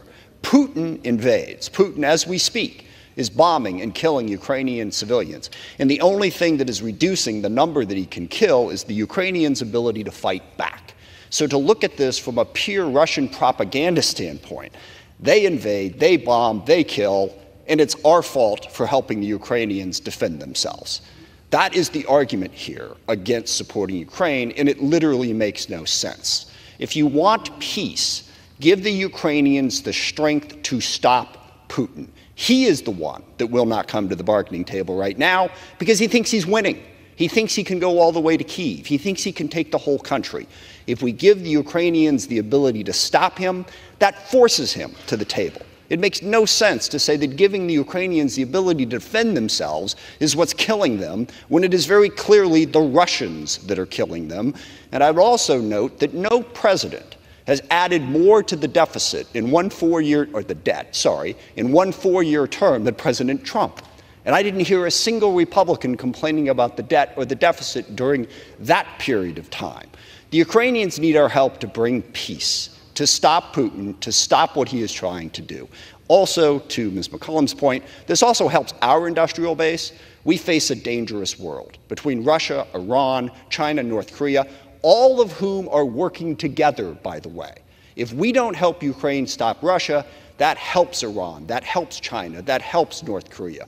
This is about our national security, which I am quite confident that whether asleep or awake, the American people also care dearly about. Please defeat this amendment and support Ukraine and support United States national security interests. Thank you. I yield back. Gentleman yields. Gentlewoman from Connecticut is recognized. Speaker, I yield back. Gentlewoman yields back. The question is on the amendment offered by the gentlewoman from Georgia. Those in favor say aye. Those opposed say no. In the opinion of the chair, the noes have it. The amendment is not. Mr. Speaker. For what purpose does the gentlewoman from Georgia seek recognition? I ask for the yeas and nays. The gentlewoman asks for a recorded vote.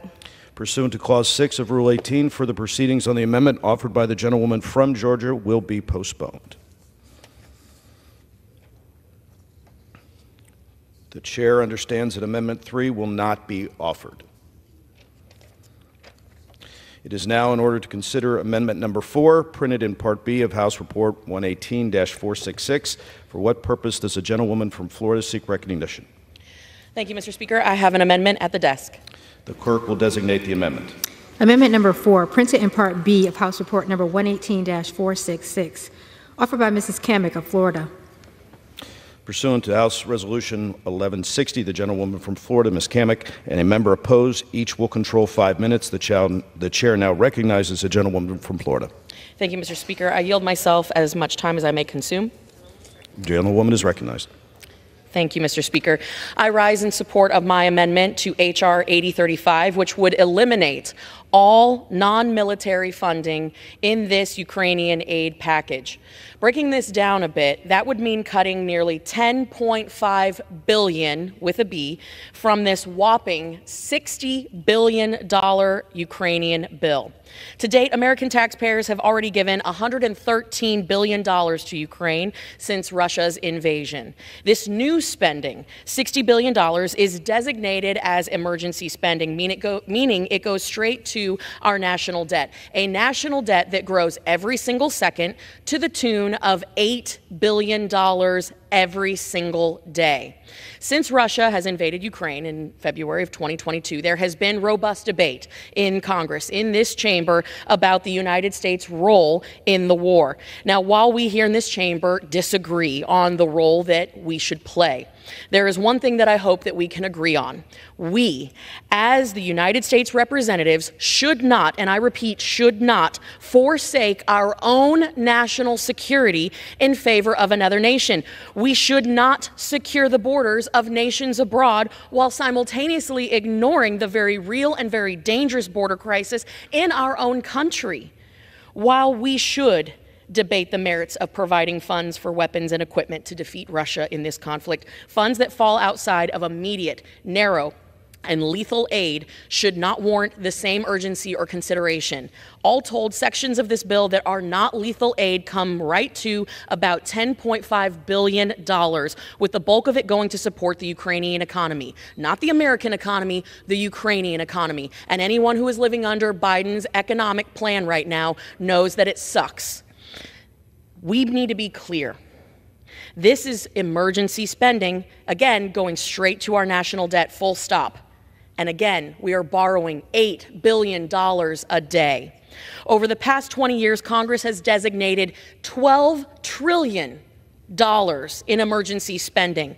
With these funds in the bill that are not designated for military purposes, the American people are resigned, once again, to absorbing another $10.5 billion to support Ukraine and their economy, while simultaneously adding the debt to our $34.7 trillion national debt. That is simply unacceptable. We are robbing Peter to pay Paul, and the American people are once again left holding the bag. You cannot stand here on this chamber's floor as a representative of the American people in the people's house and sincerely say that you have done everything possible to look out for American national security and American economic security if we don't narrow the focus of this bill. We have to adopt this amendment. And by the way, while I was speaking, we have added another $5.5 million to the national debt. I urge my colleagues to support this amendment, and I reserve. Gentlewoman reserves. For what purpose does the gentleman from Florida seek recognition? I claim the time in opposition, if you would.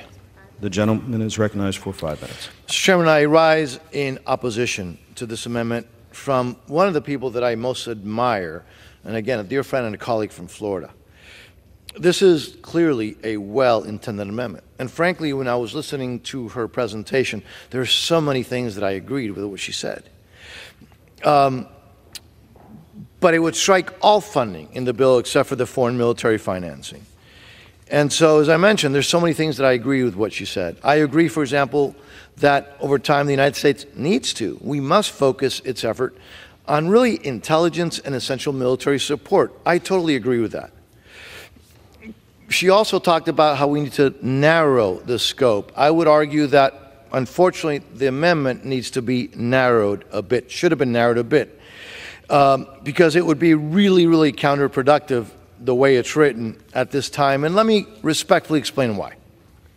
First, the amendment would zero out funding to keep U.S. personnel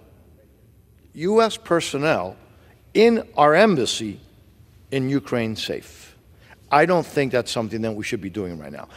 Also, the funding to enhance the U.S. government's presence in order to conduct oversight, which is something that I've been clamoring for, a lot of us have been clamoring for, begging and pleading and working for, well, this would eliminate that as well. And by the way, it would eliminate it including for the oversight of the military portion of the assistance. Now, secondly, it would eliminate funding for the State Department's and USAID's Inspector General, from whom we require unprecedented oversight plans.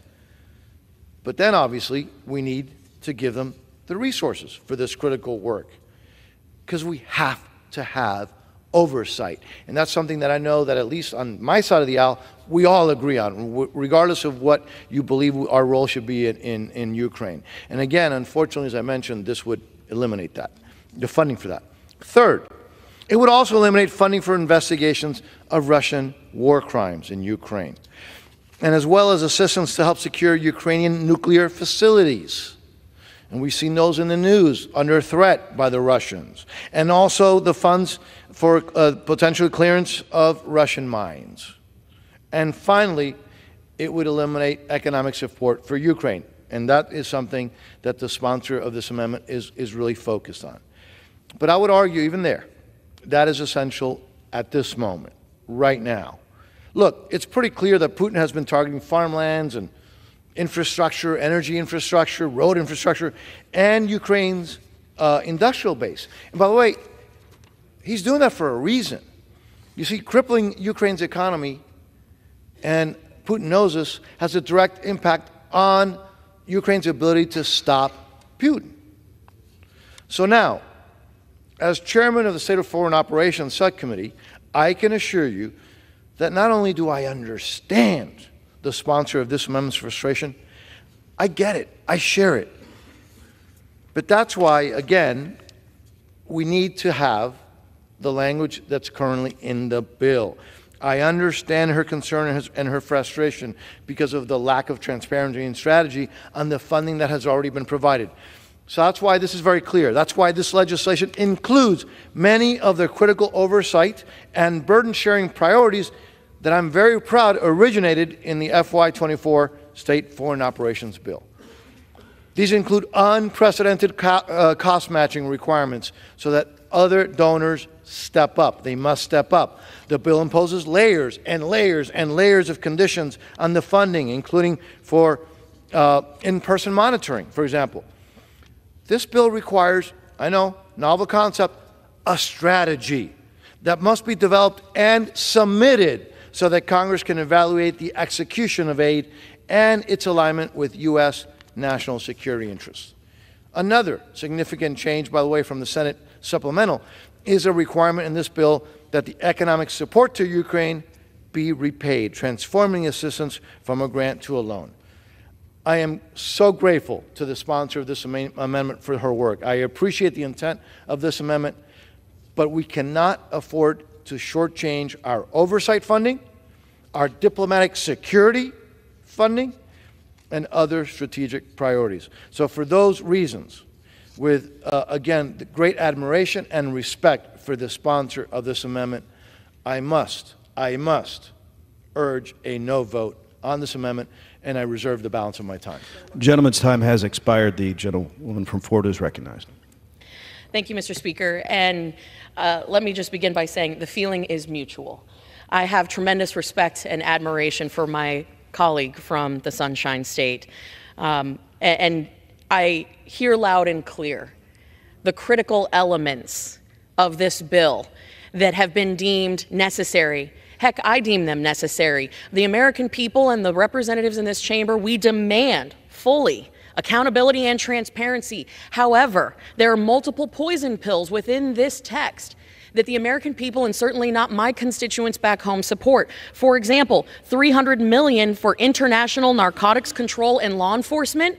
What about the 100,000 plus people every single year in America that are being poisoned by fentanyl? Where is the funding to stop the flow of fentanyl into the United States?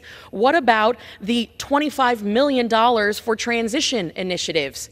What about the $60 million for diplomatic programs? I noticed that my colleague, again, who I deeply respect, he mentioned that part of that is for security, but what about the rest? Or the $481 million for refugee and entrance assistance? We have a border crisis that has resulted in one of the most egregious public health, public safety, humanitarian, and national security crises in American history. We are approaching over 10 million illegals crossing into our country, being quote unquote paroled, which is just a fancy way of saying catch and release, into the United States, approaching 2 million gotaways. We have a massive crisis here at home, and if America is not safe and secure here at home, we cannot help our partners abroad. I urge respectfully that my colleagues put America first and adopt this amendment. With that, I yield. The gentlewoman from Florida yields. The question is on the amendment offered by the gentlewoman from Florida. Those in favor say aye. Aye.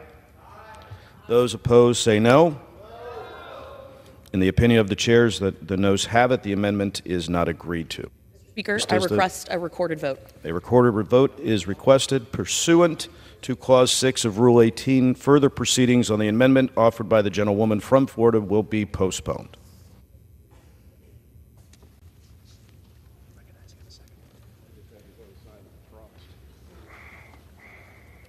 What purpose does the gentleman from Florida seek recognition? Thank you, Mr. Chairman. I now move that the committee do rise.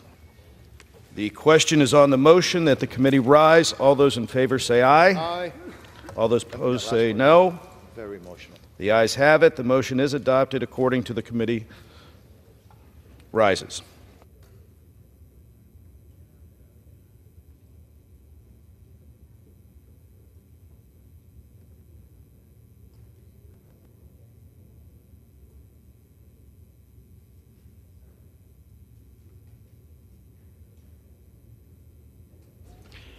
Mr. Chairman.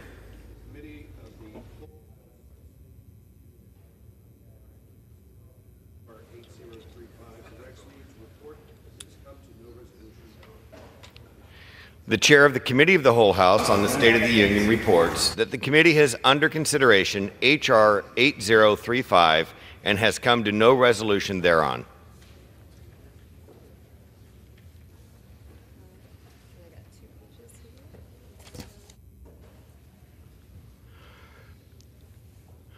For what purpose does the gentleman from California, Mr. Calvert, seek recognition? Mr. Speaker, pursuant to House Resolution 1160, I call up the bill H.R. 8034, the Israel Security Supplemental Appropriations Act of 2024, and ask for its immediate consideration in the House. The clerk will report the title of the bill.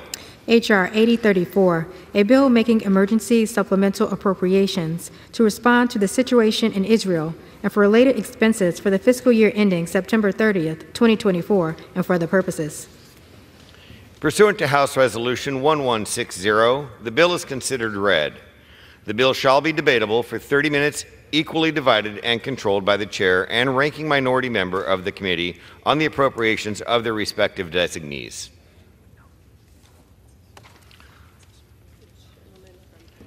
The gentleman from California, Mr. Calvert, and the gentlewoman from Connecticut, Ms. DeLauro, will each control 15 minutes. The chair recognizes the gentleman from California, Mr. Calvert. Mr. Speaker, I ask unanimous consent that all members have 5 legislative days to revise and extend their remarks and include extraneous material on the measure under consideration. Without objection. Mr. Speaker, I yield myself what time I may consume. The gentleman is recognized.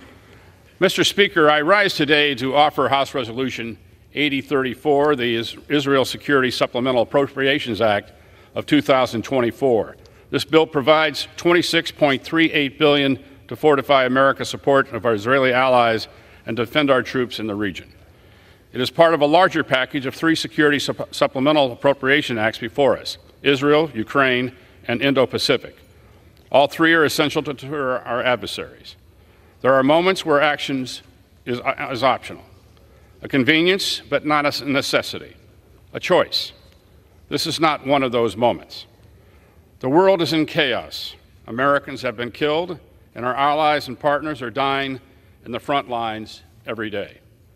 Ukraine is entering its 3rd year of a war to repel Russia's invasion. While forced to conserve their munitions and choose which areas to defend, Israel is avenging its innocent civilians who were murdered, raped, brutalized, and taken hostage by Hamas, while defending its country from a barrage of Iranian missiles. Indo-Pacific nations face China daily with strength and resolve, knowing they are likely next. The United States is not on the sidelines in these conflicts. Our service members are under daily attack in the Red Sea, standing watch along NATO's eastern flank, and being routinely challenged in the Indo-Pacific. 5 American flag-draped coffins have returned home in the past 6 months. When we go to war with what we have. There is no time to forge new alliances, no ability to reconstruct abandoned production lines, and no hidden reserve of fully trained and ready troops. This is the situation our allies and partners in Israel, Ukraine, Taiwan, and other Indo-Pacific nations face today. It is a situation ourselves may face sooner than we think. Xi, Putin, Khamenei, and terrorist leaders will not back down unless met with a strong and resolute America, standing shoulder to shoulder with our constellation of allies and partners. These bills provide the funding necessary to defeat and deter our enemies. While the bills carry the names of other countries, there is one nation that I care about above all others, and that is ours. These conflicts have exposed the fragility of our defense industrial base and dire need to invest in factories, shipyards, assembly lines that manufactures the instruments of our national defense. In recognition of this fact, over $59 billion across these bills go into our defense industrial base, including $3.3 billion to supercharge a submarine industrial base, $29.5 billion to replenish our stocks of U.S. defense systems and services provided to Israel, Ukraine, and Taiwan, $1.13 billion to expand procurement and development of artillery and critical munitions. Each conflict has its unique needs and is addressed in these bills, including $5.2 billion to replenish Israel's Iron Dome, David's Sling, and procure the Iron Beam missile defense systems, $542 million for unfunded priorities requested by the Indo-PACOM commander, and $13.8 billion directly to procure U.S. capability for Ukraine. Our servicemen and women across the globe are being asked to operate at a wartime tempo to track, respond, and engage emerging threats. These bills provide the resources necessary to support their operations, with $11.3 billion for current U.S. operations in Europe, $2.4 billion for our forces in the Middle East, who are under daily attack. Mr. Speaker, we have been complacent for far too long, as our allies and partners and our own service members have been under attack. This Congress has a solemn obligation to our military to provide them with the resources they need to deter and win our nation's wars. Douglas MacArthur once said that the history of the failure of war can almost be summed up in two words: too late. When conflict occurs, we will fight with what we have and who is with us.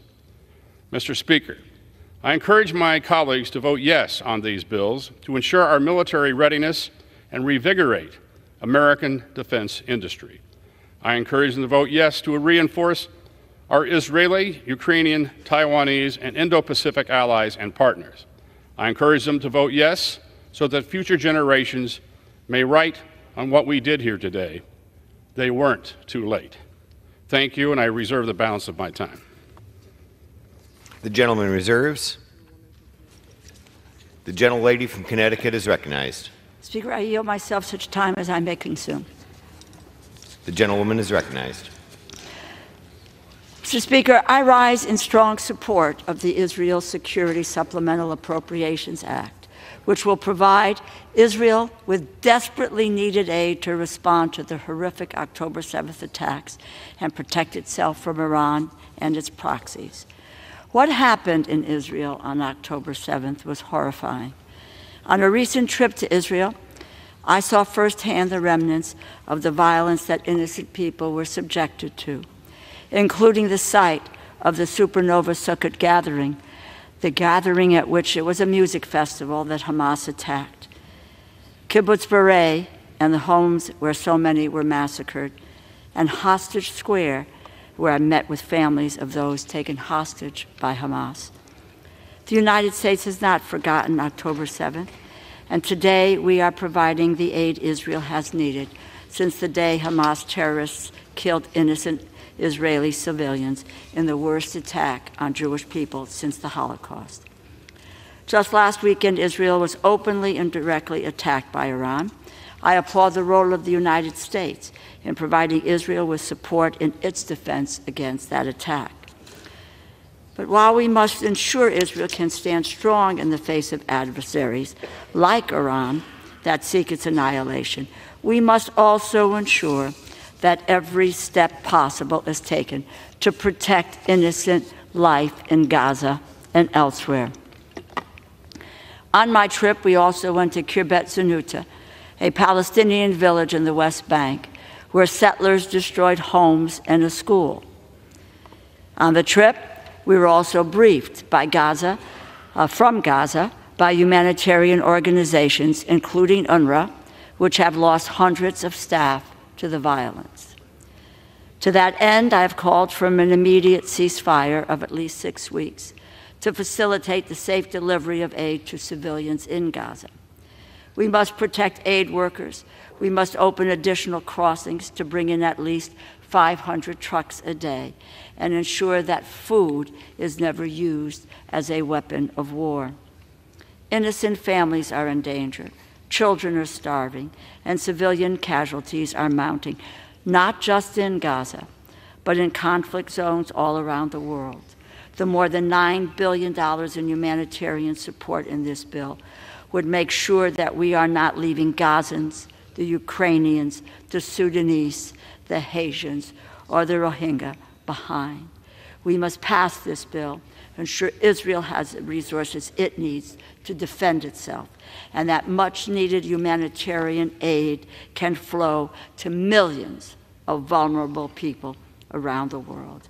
I urge your support, and I reserve the balance of my time. The gentlelady reserves. The gentleman is recognized. I yield to the gentleman from Georgia, a member of the Appropriations Committee, Mr. Clyde, for 1 minute. The gentleman's recognized. Thank you, Chairman Calvert. I will always stand with our greatest ally in the Middle East, Israel, but I rise today to express my serious concerns with a very flawed supplemental. In November, I supported the first security supplemental for Israel, which was financially paid for and would have provided weapons and equipment for Israel's fight against Hamas. The cost was offset by rescinding Democrats' unprecedented expansion of the IRS. Today, we are considering a vastly different bill, one that is all borrowing, another $26 billion of debt with no rescissions.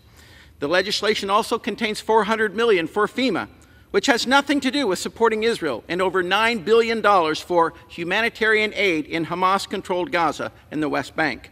A report from the Heritage Foundation stated, "The problem with aid diversion to Hamas and other terrorist groups plagues all international and non-governmental aid organizations operating in Gaza. It is therefore highly likely that U.S. taxpayer-funded humanitarian aid to Gaza, including some of the aid in this bill, would again be diverted to support further Hamas attacks against Israel." Why would we knowingly be sending money into the hands of Hamas in any bill? If we are feeding Gaza, we are feeding Hamas. Fired. Therefore, with great disappointment, I cannot in good conscience vote for this bill, and I yield back. Gentleman yields back. Gentleman reserves. The gentlelady is recognized. Chairman, I yield 2 minutes to the gentleman from Maryland, the ranking member of the Financial Services and General Government Subcommittee, Mr. Hoyer. Gentleman is recognized. Mr. Speaker, I rise in strong support of this legislation. All of the bills will address the issues at hand. I often say it's never too late to do the right thing. But waiting to do the right thing comes at a cost. We saw that cost in Israel this week as an emboldened Iran launched an unprecedented attack on our ally. For Ukraine, the cost of our inaction is great, if incalculable. It is measured in Ukrainian lives, towns, and territory lost. For 478 days, Congress's words of support fell silent on Ukrainian ears, deafened by the air raid sirens, artillery bombardment, and drone attacks. Today, we act. We act to make it clear to the world that America is still the defender of freedom, democracy, and international law, as well as our friends and allies, and the opponent of tyrants and terrorists. I urge my colleagues to vote yes. Vote yes to show Jews in Israel, America, and beyond that this Congress will always stand up for their safety. Vote yes to demonstrate to Russia, Iran, North Korea, and every other authoritarian despot, and to terrorists everywhere, that America remains committed to defending freedom here and around the world. Let our bipartisan support for our allies endure in the months ahead, whether it's to secure the release of the 134 hostages held captive in Gaza or to turn back Putin's criminal invasion. The voice of resolve and opposition to tyranny must not be muted, nor should it be delayed. Let us pray that the majority that speaks today will remain loud and clear for all to hear. Gentlelady reserves. Gentleman is recognized. I yield to the gentleman from California, Mr. McClintock, for 1 minute. Gentleman is recognized. Mr. Speaker, Ukraine and Israel are in growing danger of running out of arms and ammunition while China casts a hungry eye on Taiwan. History warns us of allowing aggression to grow unchecked and of how quickly events in an unstable world can unravel. Profligate spending is exhausting our resources and damaging our economy, but as Reagan reminded us, defense is not a budget issue. You spend what you need to spend. And although the defense of these besieged nations is one step removed from our own, it would be a very good thing to keep it that way.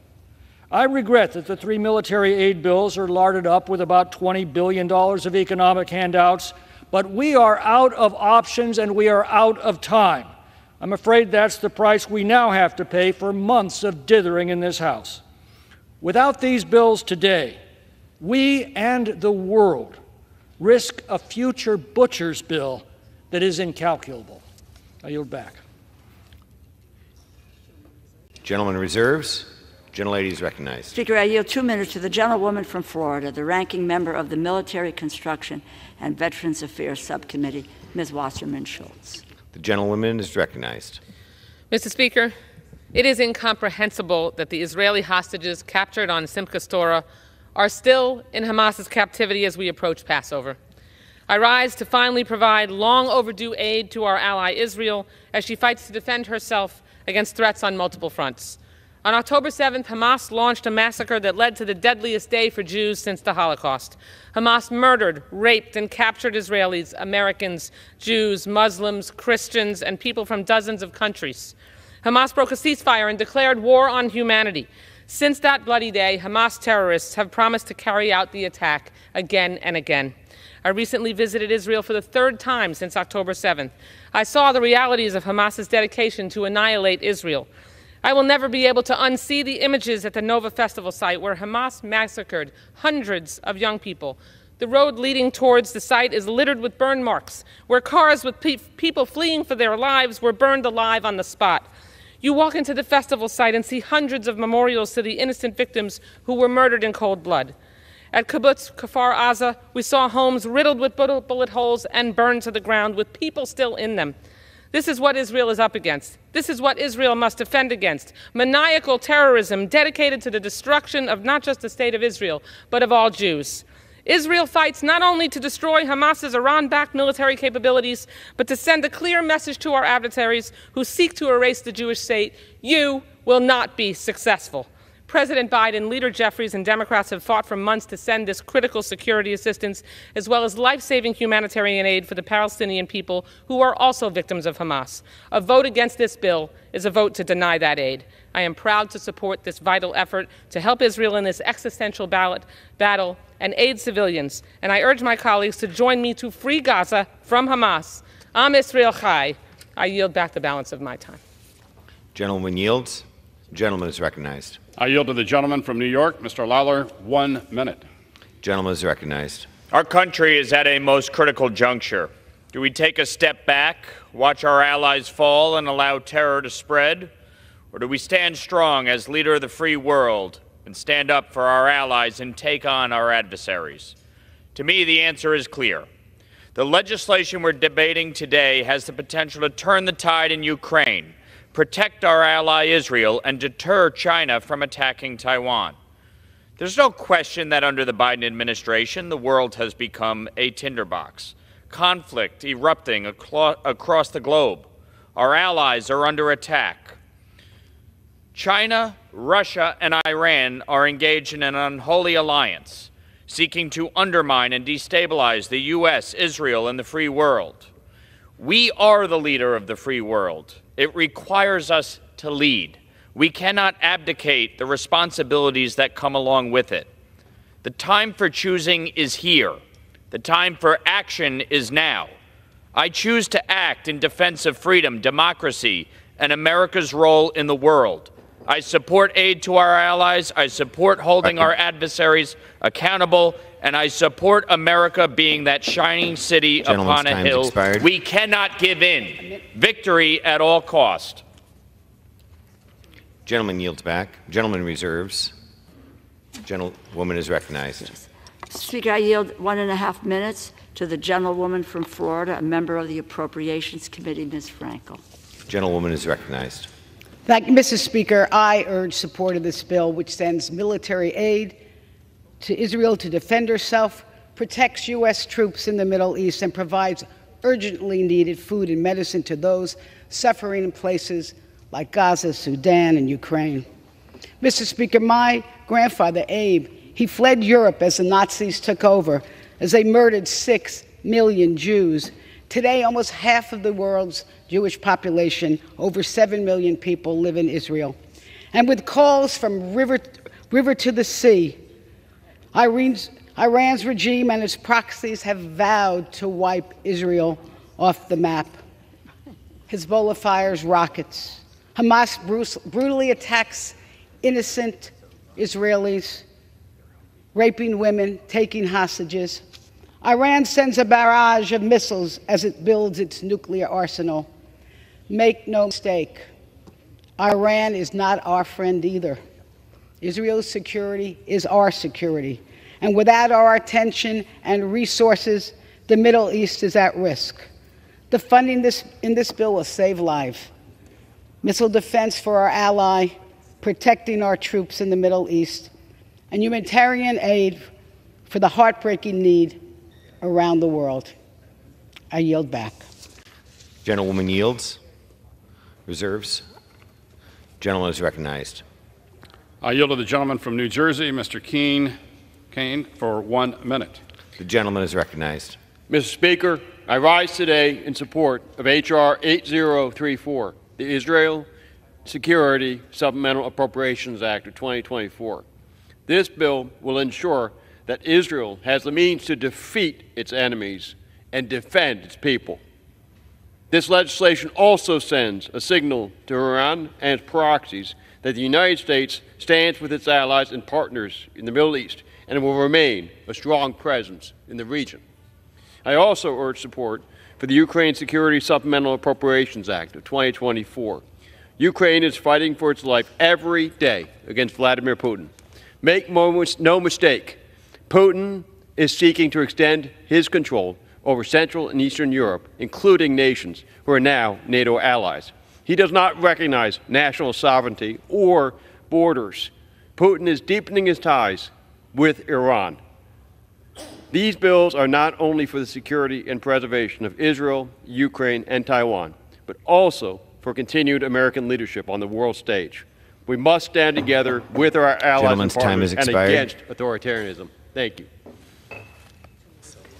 Gentleman reserves. Gentlewoman is recognized. Mr. Speaker, I yield 1.5 minutes to the gentleman from Wisconsin, Mr. Pocan, a member of the Appropriations Committee.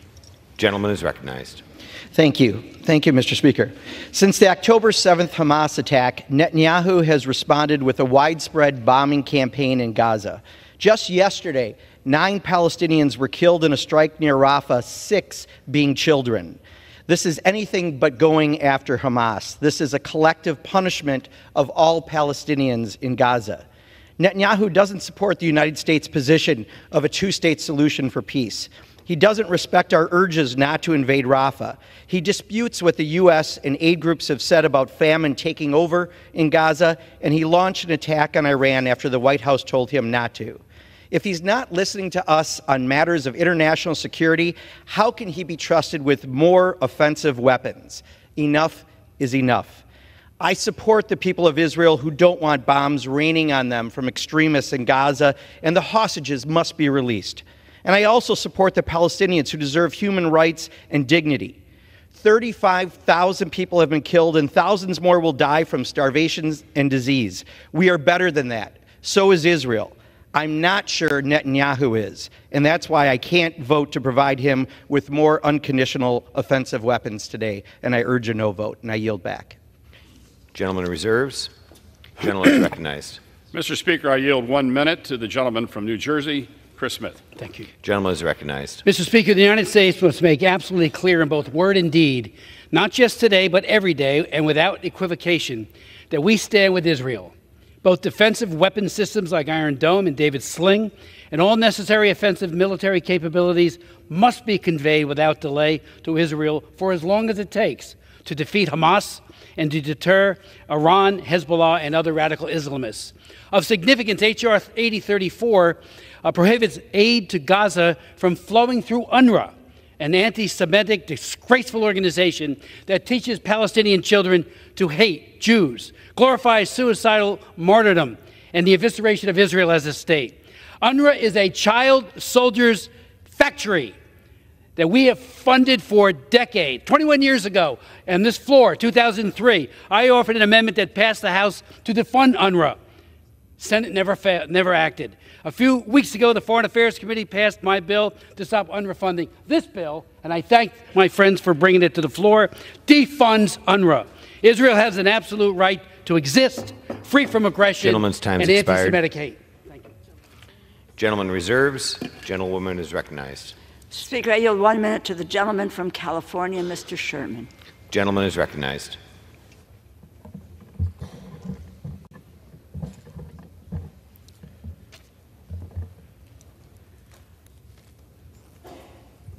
I want to focus on the 40% of this bill that gets little or no attention. It provides $9.1 billion in humanitarian aid, and that aid is unearmarked. So at a hearing last week, I got the administration to go on record as to where that money will be spent. It will be spent in Haiti, where 80% of the capital is in the hands of gangs and hundreds of thousands have been forced to flee. It will be spent in Sudan, where 18 million people face acute food insecurity due to civil war. It'll be spent in Ethiopia, where we've seen the highest casualty war of this decade. 500,000 Tigrayans have died, and now millions face famine. It will be spent in eastern Congo, where 7 million people have been displaced by war. It'll be spent on the 1.1 million Rohingya in camps who are there due to ethnic cleansing by Myanmar, and where rations have recently been cut by 30% due to lack of funding. It'll be spent in Armenia, where 120,000 refugees are there because of Azerbaijan's ethnic cleansing. It will be spent to meet the critical needs in Gaza. This bill will save hundreds of thousands, I believe millions of lives. Vote yes, and I want to commend President Biden for putting this whole package together back in October. It is Gentleman's time has expired. now. Gentlewoman reserves. Gentleman is recognized. Mr. Speaker, I yield 1 minute to the gentleman from Pennsylvania, Mr. Fitzpatrick. Gentleman is recognized. Speaker, several months ago, myself and a bipartisan group of my colleagues introduced a bill, the Defending Borders, Defending Democracies Act. And that is exactly what we will be voting on today. First, defending our border from cartels. There are 200 kids a day dying in this country from fentanyl that we can trace directly back to that southern border. That's the equivalent of a Boeing 747 aircraft crashing every single day and nobody caring about it. We have to fix our southern border. Second, we're also going to defend the borders of our democratic allies, Israel, Taiwan, and Ukraine. Taiwan and Ukraine being invaded by communist dictators and Israel being invaded by terrorists. I would hope that we could all agree on those two concepts in this chamber. We have to defend borders and defend democracies. You can't pick and choose which one of those you're going to support. That is hypocritical and intellectually inconsistent. Defend our border and the borders of Ukraine, Israel, and Taiwan. All of the above. I'm proudly going to vote for all three. And I yield back. Gentleman reserves. Gentlewoman is recognized. Speaker, I yield 1 minute to the gentlewoman from North Carolina, Ms. Manning. The gentlewoman is recognized. Mr. Speaker, I rise in strong support of H.R. 8034, the long overdue aid to our democratic ally Israel. Israel is fighting an existential battle against Iran and its proxies, Hamas and Hezbollah. I have seen with my own eyes the gruesome devastation wrought by Hamas's October 7th terrorist attack, and I worry every day about the hostages who are still being held by Hamas. Last Saturday, Iran unleashed an unprecedented attack on Israel with 300 drones and missiles. If only one ballistic missile had hit its target, there would have been devastating loss of life, loss of Jews, Muslims, and Christians. I ask my colleagues to remember a no vote would deny much-needed humanitarian aid and much-needed funding for the nonprofit security grant program to help high-risk religious institutions in our country.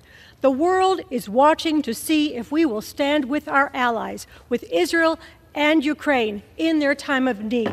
I urge my colleagues to vote yes. The gentleman reserves. The gentleman is recognized. Mr. Speaker, I yield 30 seconds to the gentleman from South Carolina, Mr. Wilson. The gentleman's recognized. Thank you, Mr. Speaker. We're in a war we didn't choose. Dictators with rule of gun invading democracies with rule of law. We see this with the invasion by Putin. But I'm really grateful to see the bipartisanship here today. Donald Trump established the embassy in Jerusalem. He stood with Israel. He sent Javelin missiles to stop Putin and Ukraine. He put American troops in Poland to stop war criminal Putin. It was Donald Trump that tried to stop Nord Stream 2, which finances the oppression by Putin of the people of Russia, leading to the assassination of Alexei Navalny. I yield back. The gentlewoman is recognized. Speaker, I yield 1 minute to the gentlewoman from Texas, Ms. Jackson Lee. The gentlewoman is recognized.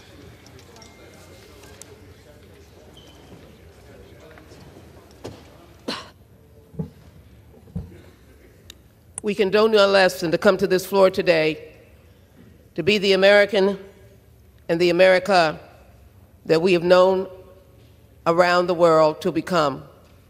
And that is freedom-loving, democracy standing for, and watching our men and women go overseas, in many instances, to shed their blood for others, as well as the American people. I cannot stand by while babies die and while mothers lose their babies in their womb. Stand today so that we can make sure that the people in Gaza continuously have the funding that is necessary, that Israel and Ukraine can stand up for others while they're fighting for democracy. It is important to take note that our allies include Taiwan as well. It is important to note as well that the future of America is not yesterday, it is now. Are we going to accept the challenge of being the kind of nation that does not selfishly stand for itself, but fights for others? Let us vote for this funding bill because the war must end in peace and must end now. End the war now in peace. I yield back. Gentlewoman reserves. The gentleman is recognized. Mr. Speaker, may I inquire how much time is remaining? The gentleman has 3.5 minutes remaining. I reserve. The gentleman reserves. The gentlewoman is recognized. Reserve. The gentlewoman reserves. Is everybody prepared to close? I'd like to ask the gentlelady, we have one more speaker remaining. Does the gentlelady have any speakers?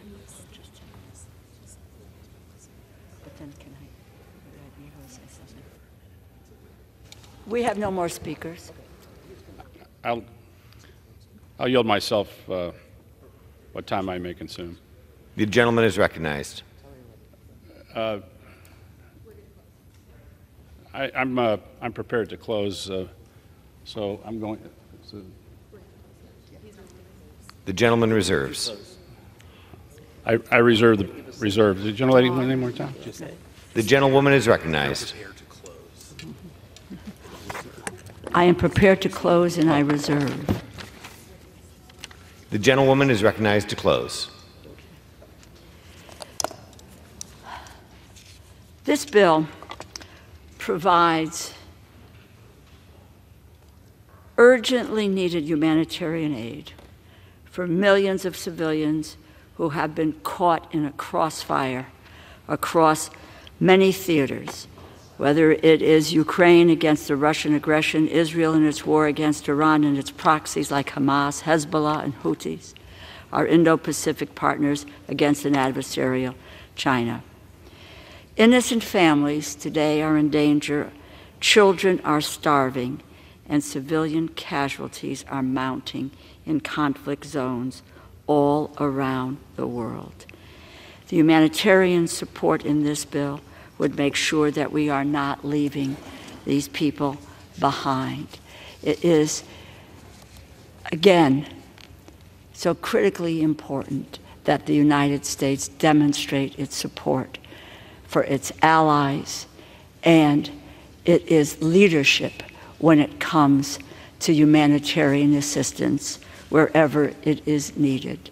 And we come here to govern, we come here to take our responsibilities seriously, and I believe that the majority of people here do take responsibilities seriously. Today we have the ability to help to make a difference, and in this piece of legislation, in addition to our support for our ally Israel, we have the moral responsibility to provide humanitarian assistance. The United States cannot stand by and watch people starve to death, be caught in crossfires without our standing up and saying no. I urge my colleagues to vote for this bill. It really, the moment, as I said at another meeting this week, the moment has met us. We need to meet that moment. I yield back. The gentlewoman yields back. The gentleman is recognized. In closing, this is the day we're going to act. I urge all my colleagues to support these critical national security bills. They provide the resources necessary to bolster our military, reassure our allies and partners, and commit to stand against tyranny. The world is waiting, watching, and wanting America to lead. This is our moment. I yield the balance of my time. Gentleman yields. All time for debate has expired. Pursuant to House Resolution 1160, the previous question is ordered on the bill. The question is on engrossment and third reading of the bill. Those in favor say aye. Those opposed, no. The ayes have it. Third reading. A bill making emergency supplemental appropriations to respond to the situation in Israel and for related expenses for the fiscal year ending September 30th, 2024, and for other purposes.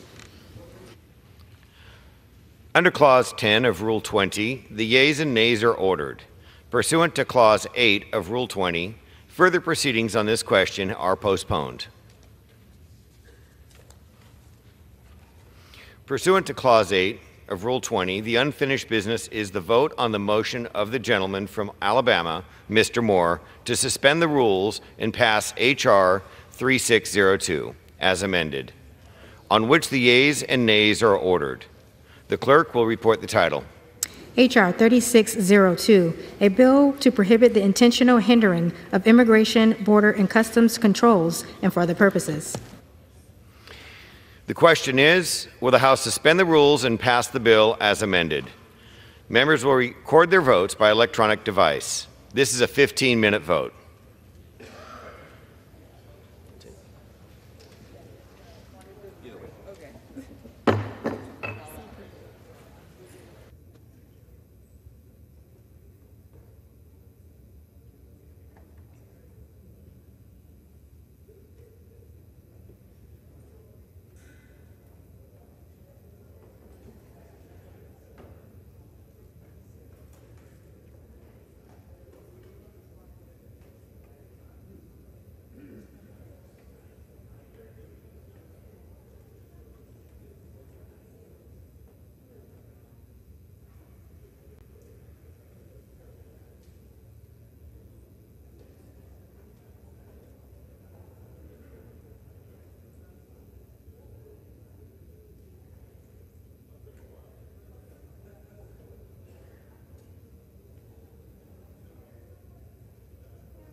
On this vote, the yeas are 215, the nays are 199. Two-thirds not being in the affirmative, the rules are not suspended, the bill is not passed.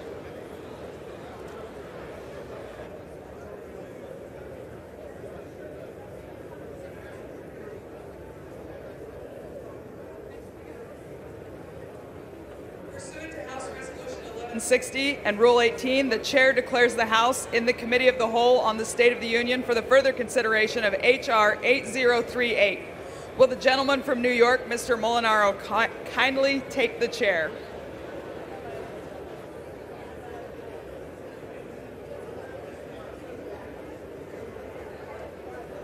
The House is in the Committee of the Whole House on the State of the Union for the further consideration of H.R. 8038, which the clerk will report by title. H.R. 8038, a bill to authorize the President to impose certain sanctions with respect to Russia and Iran and for other purposes. When the Committee of the Whole rose earlier today, a request for recorded vote on Amendment Number 2, printed in Part E of House Report 118-466, offered by the gentleman from Iowa, Mr. Nunn, had been postponed. Pursuant to Clause 6 of Rule 18, the unfinished business is the request for a recorded vote on Amendment Number 2, printed in Part E of House Report 118-466, offered by the gentleman from Iowa, Mr. Nunn, on which further proceedings were postponed and on which the ayes prevailed by voice vote. The clerk will redesignate the amendment. Amendment Number 2, printed in Part E of House Report Number 118-466, offered by Mr. Nunn of Iowa. A recorded vote has been requested. Those in support of the request for recorded vote will rise and be counted. A sufficient number having risen, a recorded vote is ordered. Members will record their votes by electronic device. This will be a 2-minute vote.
Seconds.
On this vote, the yeas are 249 and the nays are 167.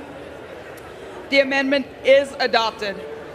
There being no further amendment under the rule, the committee rises. and then she's going to read something to you.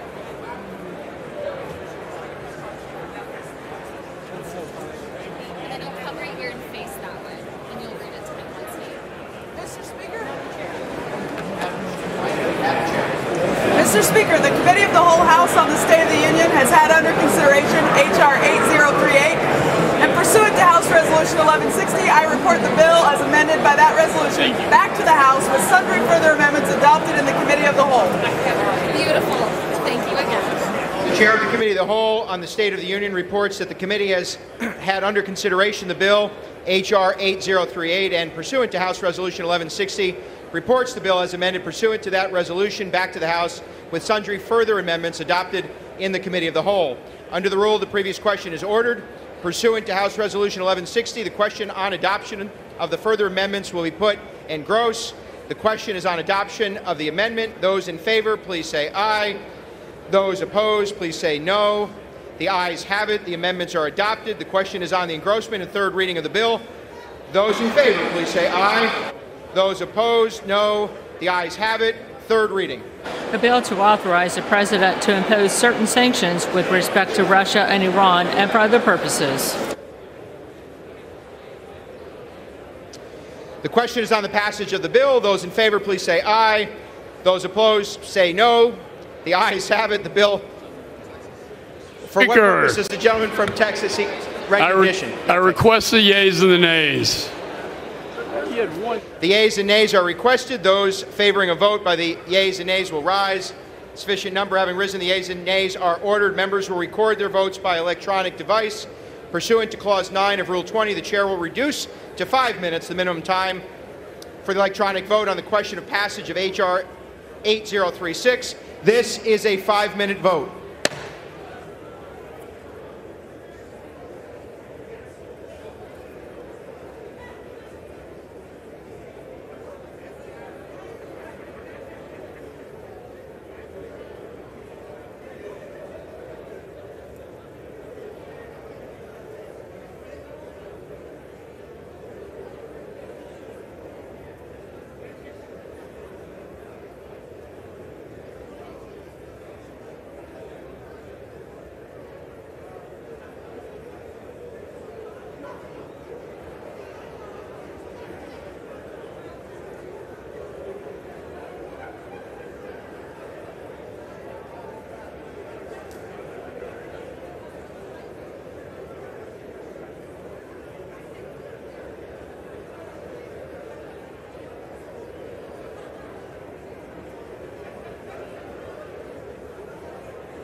2 minutes.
Have all members voted? Does any member wish to change their vote?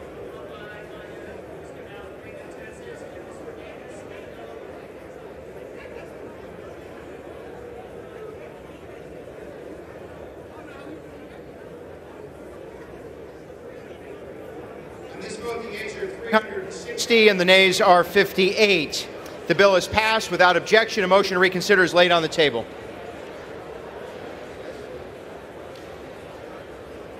Pursuant to Clause 8 of Rule 20, the unfinished business is the vote on the passage of H.R. 8036, on which the yeas and nays are ordered. The clerk will report the title of the bill. H.R. 8036, a bill making emergency supplemental appropriations for assistance for the Indo-Pacific region and for related expenses for the fiscal year ending September 30th, 2024, and for other purposes. The question is on the passage of the bill. Members will record their votes by electronic device. This is a 5-minute vote.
1 minute.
On this vote, the yeas are 385 and the noes are 34, with one answering present.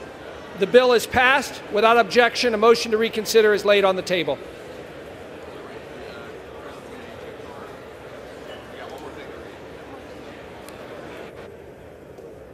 Pursuant to House Resolution 1160 and Rule 18, the Chair declares the House in the Committee of the Whole House on the State of the Union for further consideration of H.R. 8035. Will the gentleman from New York, Mr. Molinaro, kindly take the chair?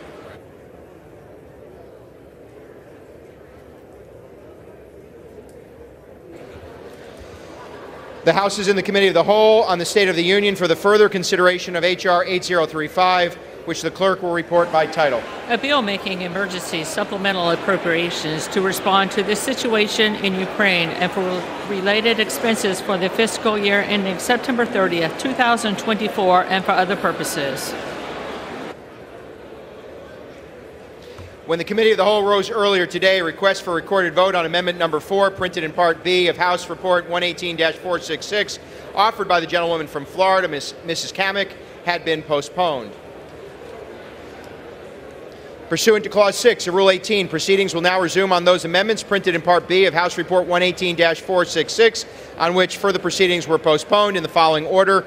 Amendment Number 1 by Ms. Spartz of Indiana, Amendment Number 2 by Ms. Green of Georgia, Amendment Number 4 by Ms. Kamek of Florida. The Chair will reduce to 2 minutes the minimum time for any electronic vote in this series. The unfinished business is the request for recorded vote on Amendment Number 1, printed in Part B of House Report 118-466, offered by the gentlewoman from Indiana, Ms. Spartz, on which further proceedings were postponed and on which the noes prevailed by voice vote. The clerk will redesignate the amendment. Amendment Number 1, printed in Part B of House Report Number 118-466, offered by Ms. Spartz of Indiana. Recorded vote has been requested. Those in support of the request for recorded vote will rise and be counted, a sufficient number having risen. A recorded vote is ordered. Members will record their votes by electronic device. This is a 2-minute vote.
Have all members voted? Does any member wish to change their vote?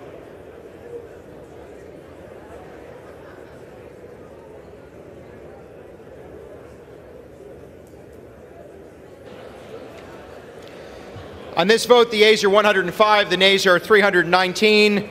The amendment is not adopted. The unfinished business of the request for recorded vote on amendment number 2, printed in Part B of House Report 118-466, offered by the gentlewoman from Georgia, Ms. Green, on which further proceedings were postponed and on which the noes prevailed by voice vote. The clerk will redesignate the amendment. Amendment number 2, printed in Part B of House Report number 118-466, offered by Ms. Green of Georgia. A recorded vote has been requested. Those in support of the request for a recorded vote will rise and be counted.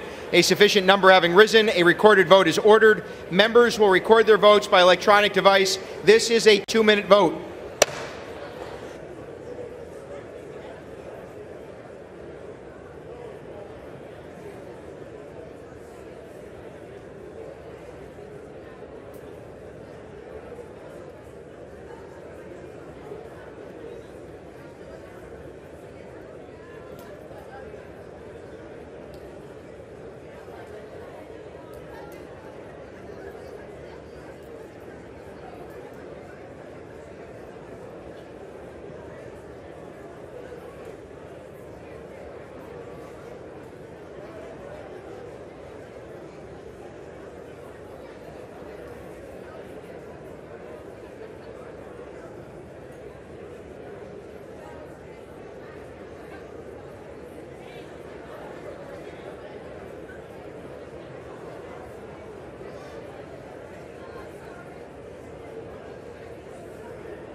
One minute.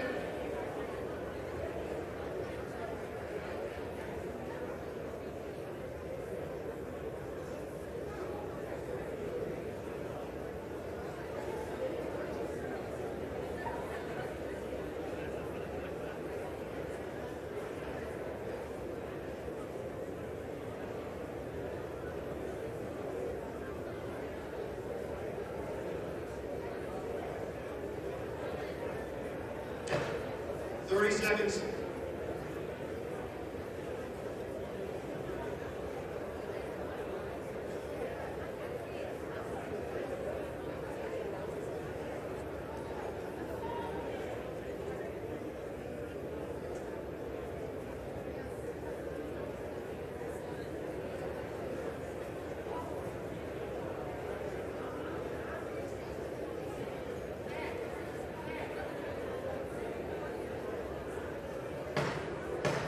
Have all members voted? Does any member wish to change their vote?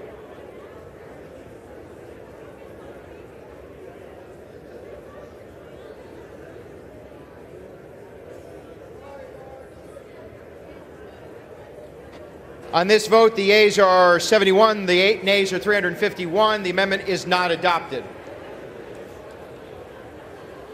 The unfinished business is the request for recorded vote on amendment number 4, printed in Part B of House Report 118-466, offered by the gentlewoman from Florida, Ms. Kamek, on which further proceedings were postponed and on which the noes prevailed by voice vote. The clerk will redesignate the amendment. Amendment number 4, printed in Part B of House Report number 118-466, offered by Mrs. Kamek of Florida. A recorded vote has been requested. Those in support of the request for recorded vote will rise and be counted. A sufficient number having risen, a recorded vote is ordered. Members will record their votes by electronic device. This is a 2-minute vote.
Seconds.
Members voted.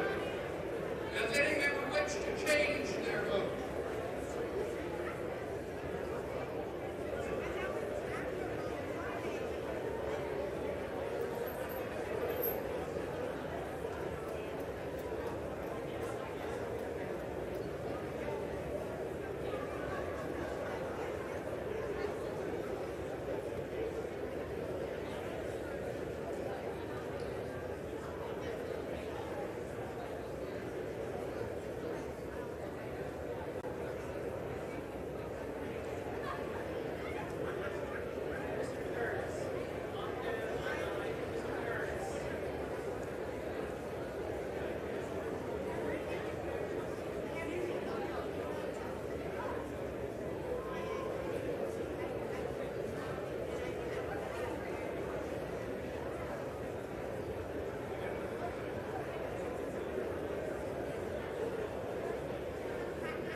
On this vote, the yeas are 154, the nays are 272.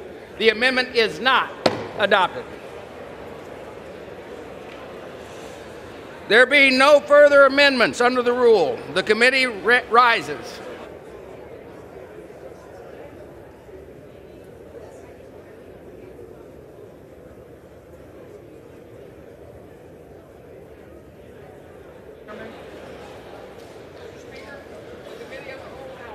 State of the Union has had under consideration H.R. 8035, and pursuant to House Resolution 1160, I report the bill as amended by that resolution back to the House. Thank you, Mr.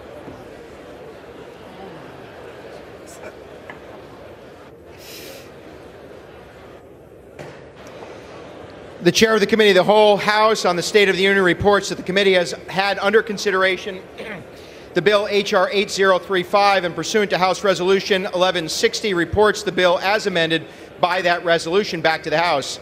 Under the rule, the previous question is ordered. The question is on the engrossment and third reading of the bill. Those in favor, please say aye.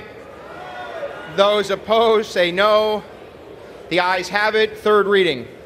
Making emergency supplemental appropriations to respond to the situation in Ukraine and for related expenses for the fiscal year ending September 30th, 2024, and for other purposes. The House will be in order. The House will be in order. For what purpose does the gentleman from Texas seek recognition? The clerk will report the motion. Texas moves to recommit the bill H.R. 8035 to the Committee on Appropriations. Pursuant to Clause 2B of Rule 19, the previous question is ordered on the motion to recommit. The question is on the motion to recommit. Those in favor, please say aye. Aye. Those opposed, please say no. No. It's close. In the opinion of the chair, in the opinion of the chair, the noes have it. Mr. Speaker. The gentleman from Texas. Request a recorded vote.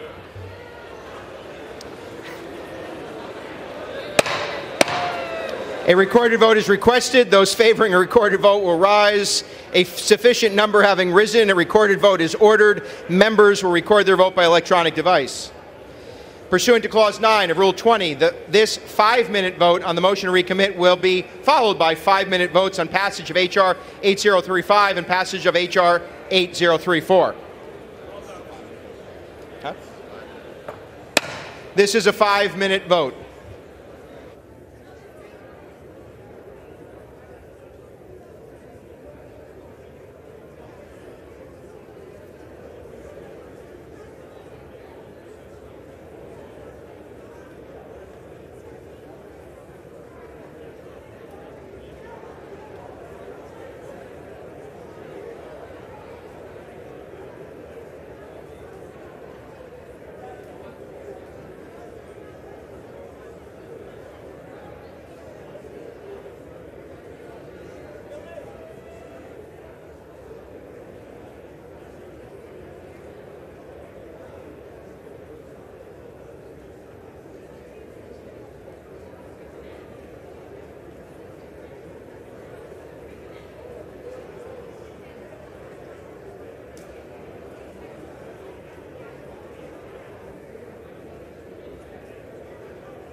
member wish to change their vote?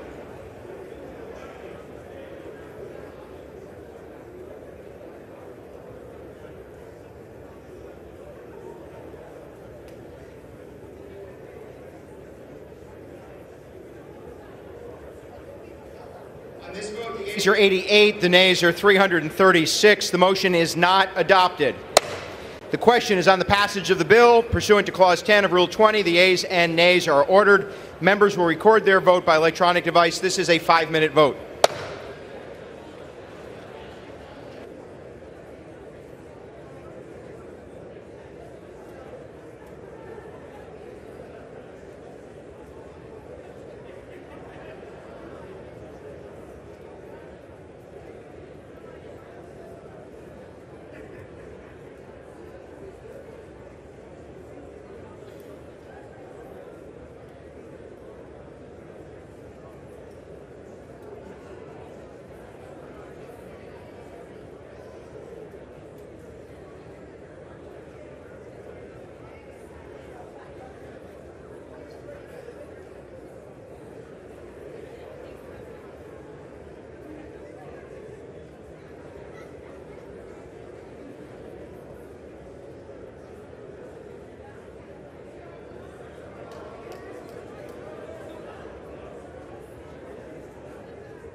will be in order.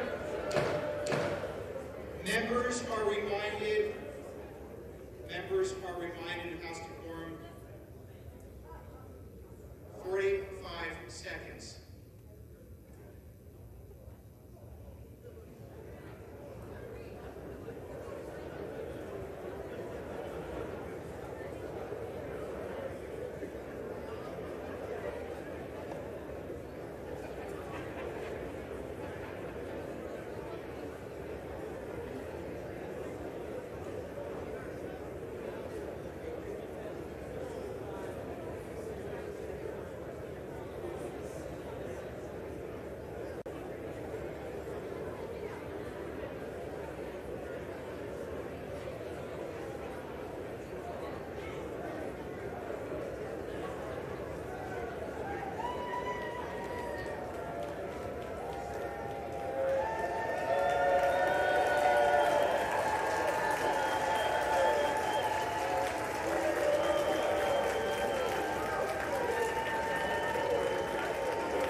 is on the floor. The chair has said it. The speaker's repeated it. Please put the flags down and resume the vote.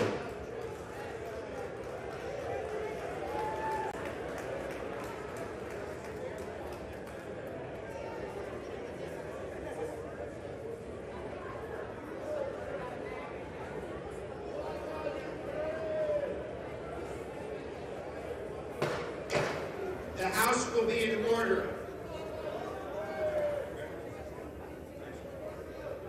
Have all members voted? Does any member wish to change a vote?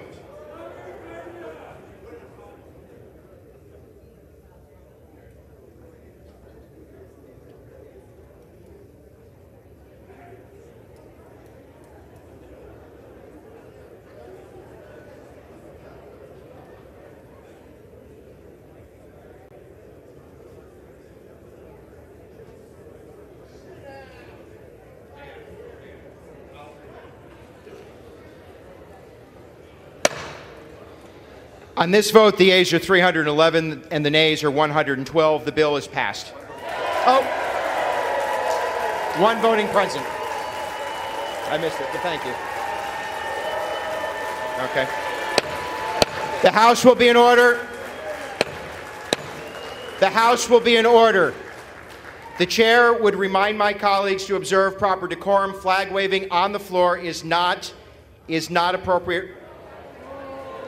The House will be in order. Without objection, a motion to reconsider is laid on the table. For what purpose does the gentleman from Florida rise? I said, no. The gentlewoman from Florida. Stand up. Put the damn flag away. Okay. The gentlewoman is not recognized. Colleagues, no, I'm going to. The House will be in order.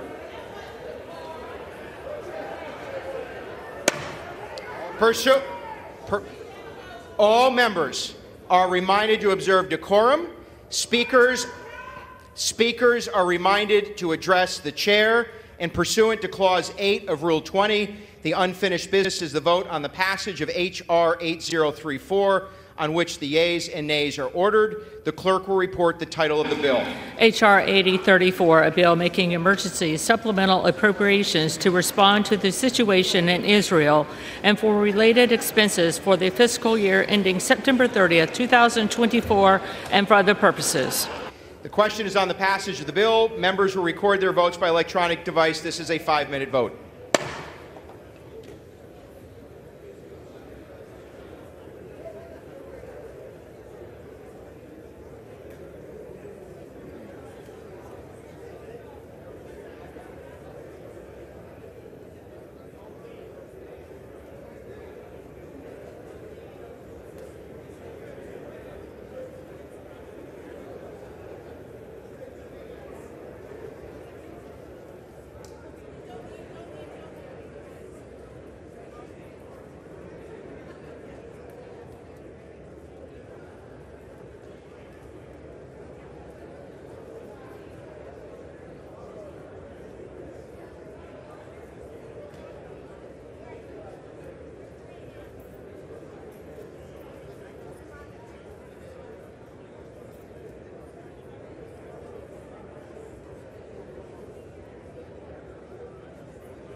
all members voted?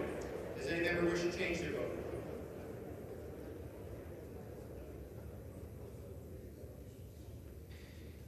On this vote, the yeas are 366 and the nays are 58. The bill is passed. Without objection, a motion to reconsider is laid on the table. Pursuant to House Resolution 1160, the Senate amendment to H.R. 815 is considered as agreed to with the amendment described in Section 6 of House Resolution 1160. Chair lays before the House a communication. The Speaker's Rooms, Washington, D.C., April 20th, 2024. I hereby designate the period from Saturday, April 20th, 2024 through Sunday, April 28th, 2024 as a district work period under Section 3Z of House Resolution 5. Signed, Mike Johnson, Speaker of the House of Representatives.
For what purpose does the gentleman from Florida seek recognition?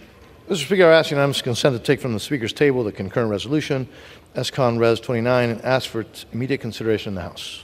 The clerk will report the title of the concurrent resolution. Senate Concurrent Resolution 29, concurrent resolution providing for a correction in the enrollment of H.R. 815. Is there objection to the consideration of the concurrent resolution? Without objection, the concurrent resolution is agreed to and the motion to reconsider is laid on the table. Thank you, Mr. Speaker. Well done.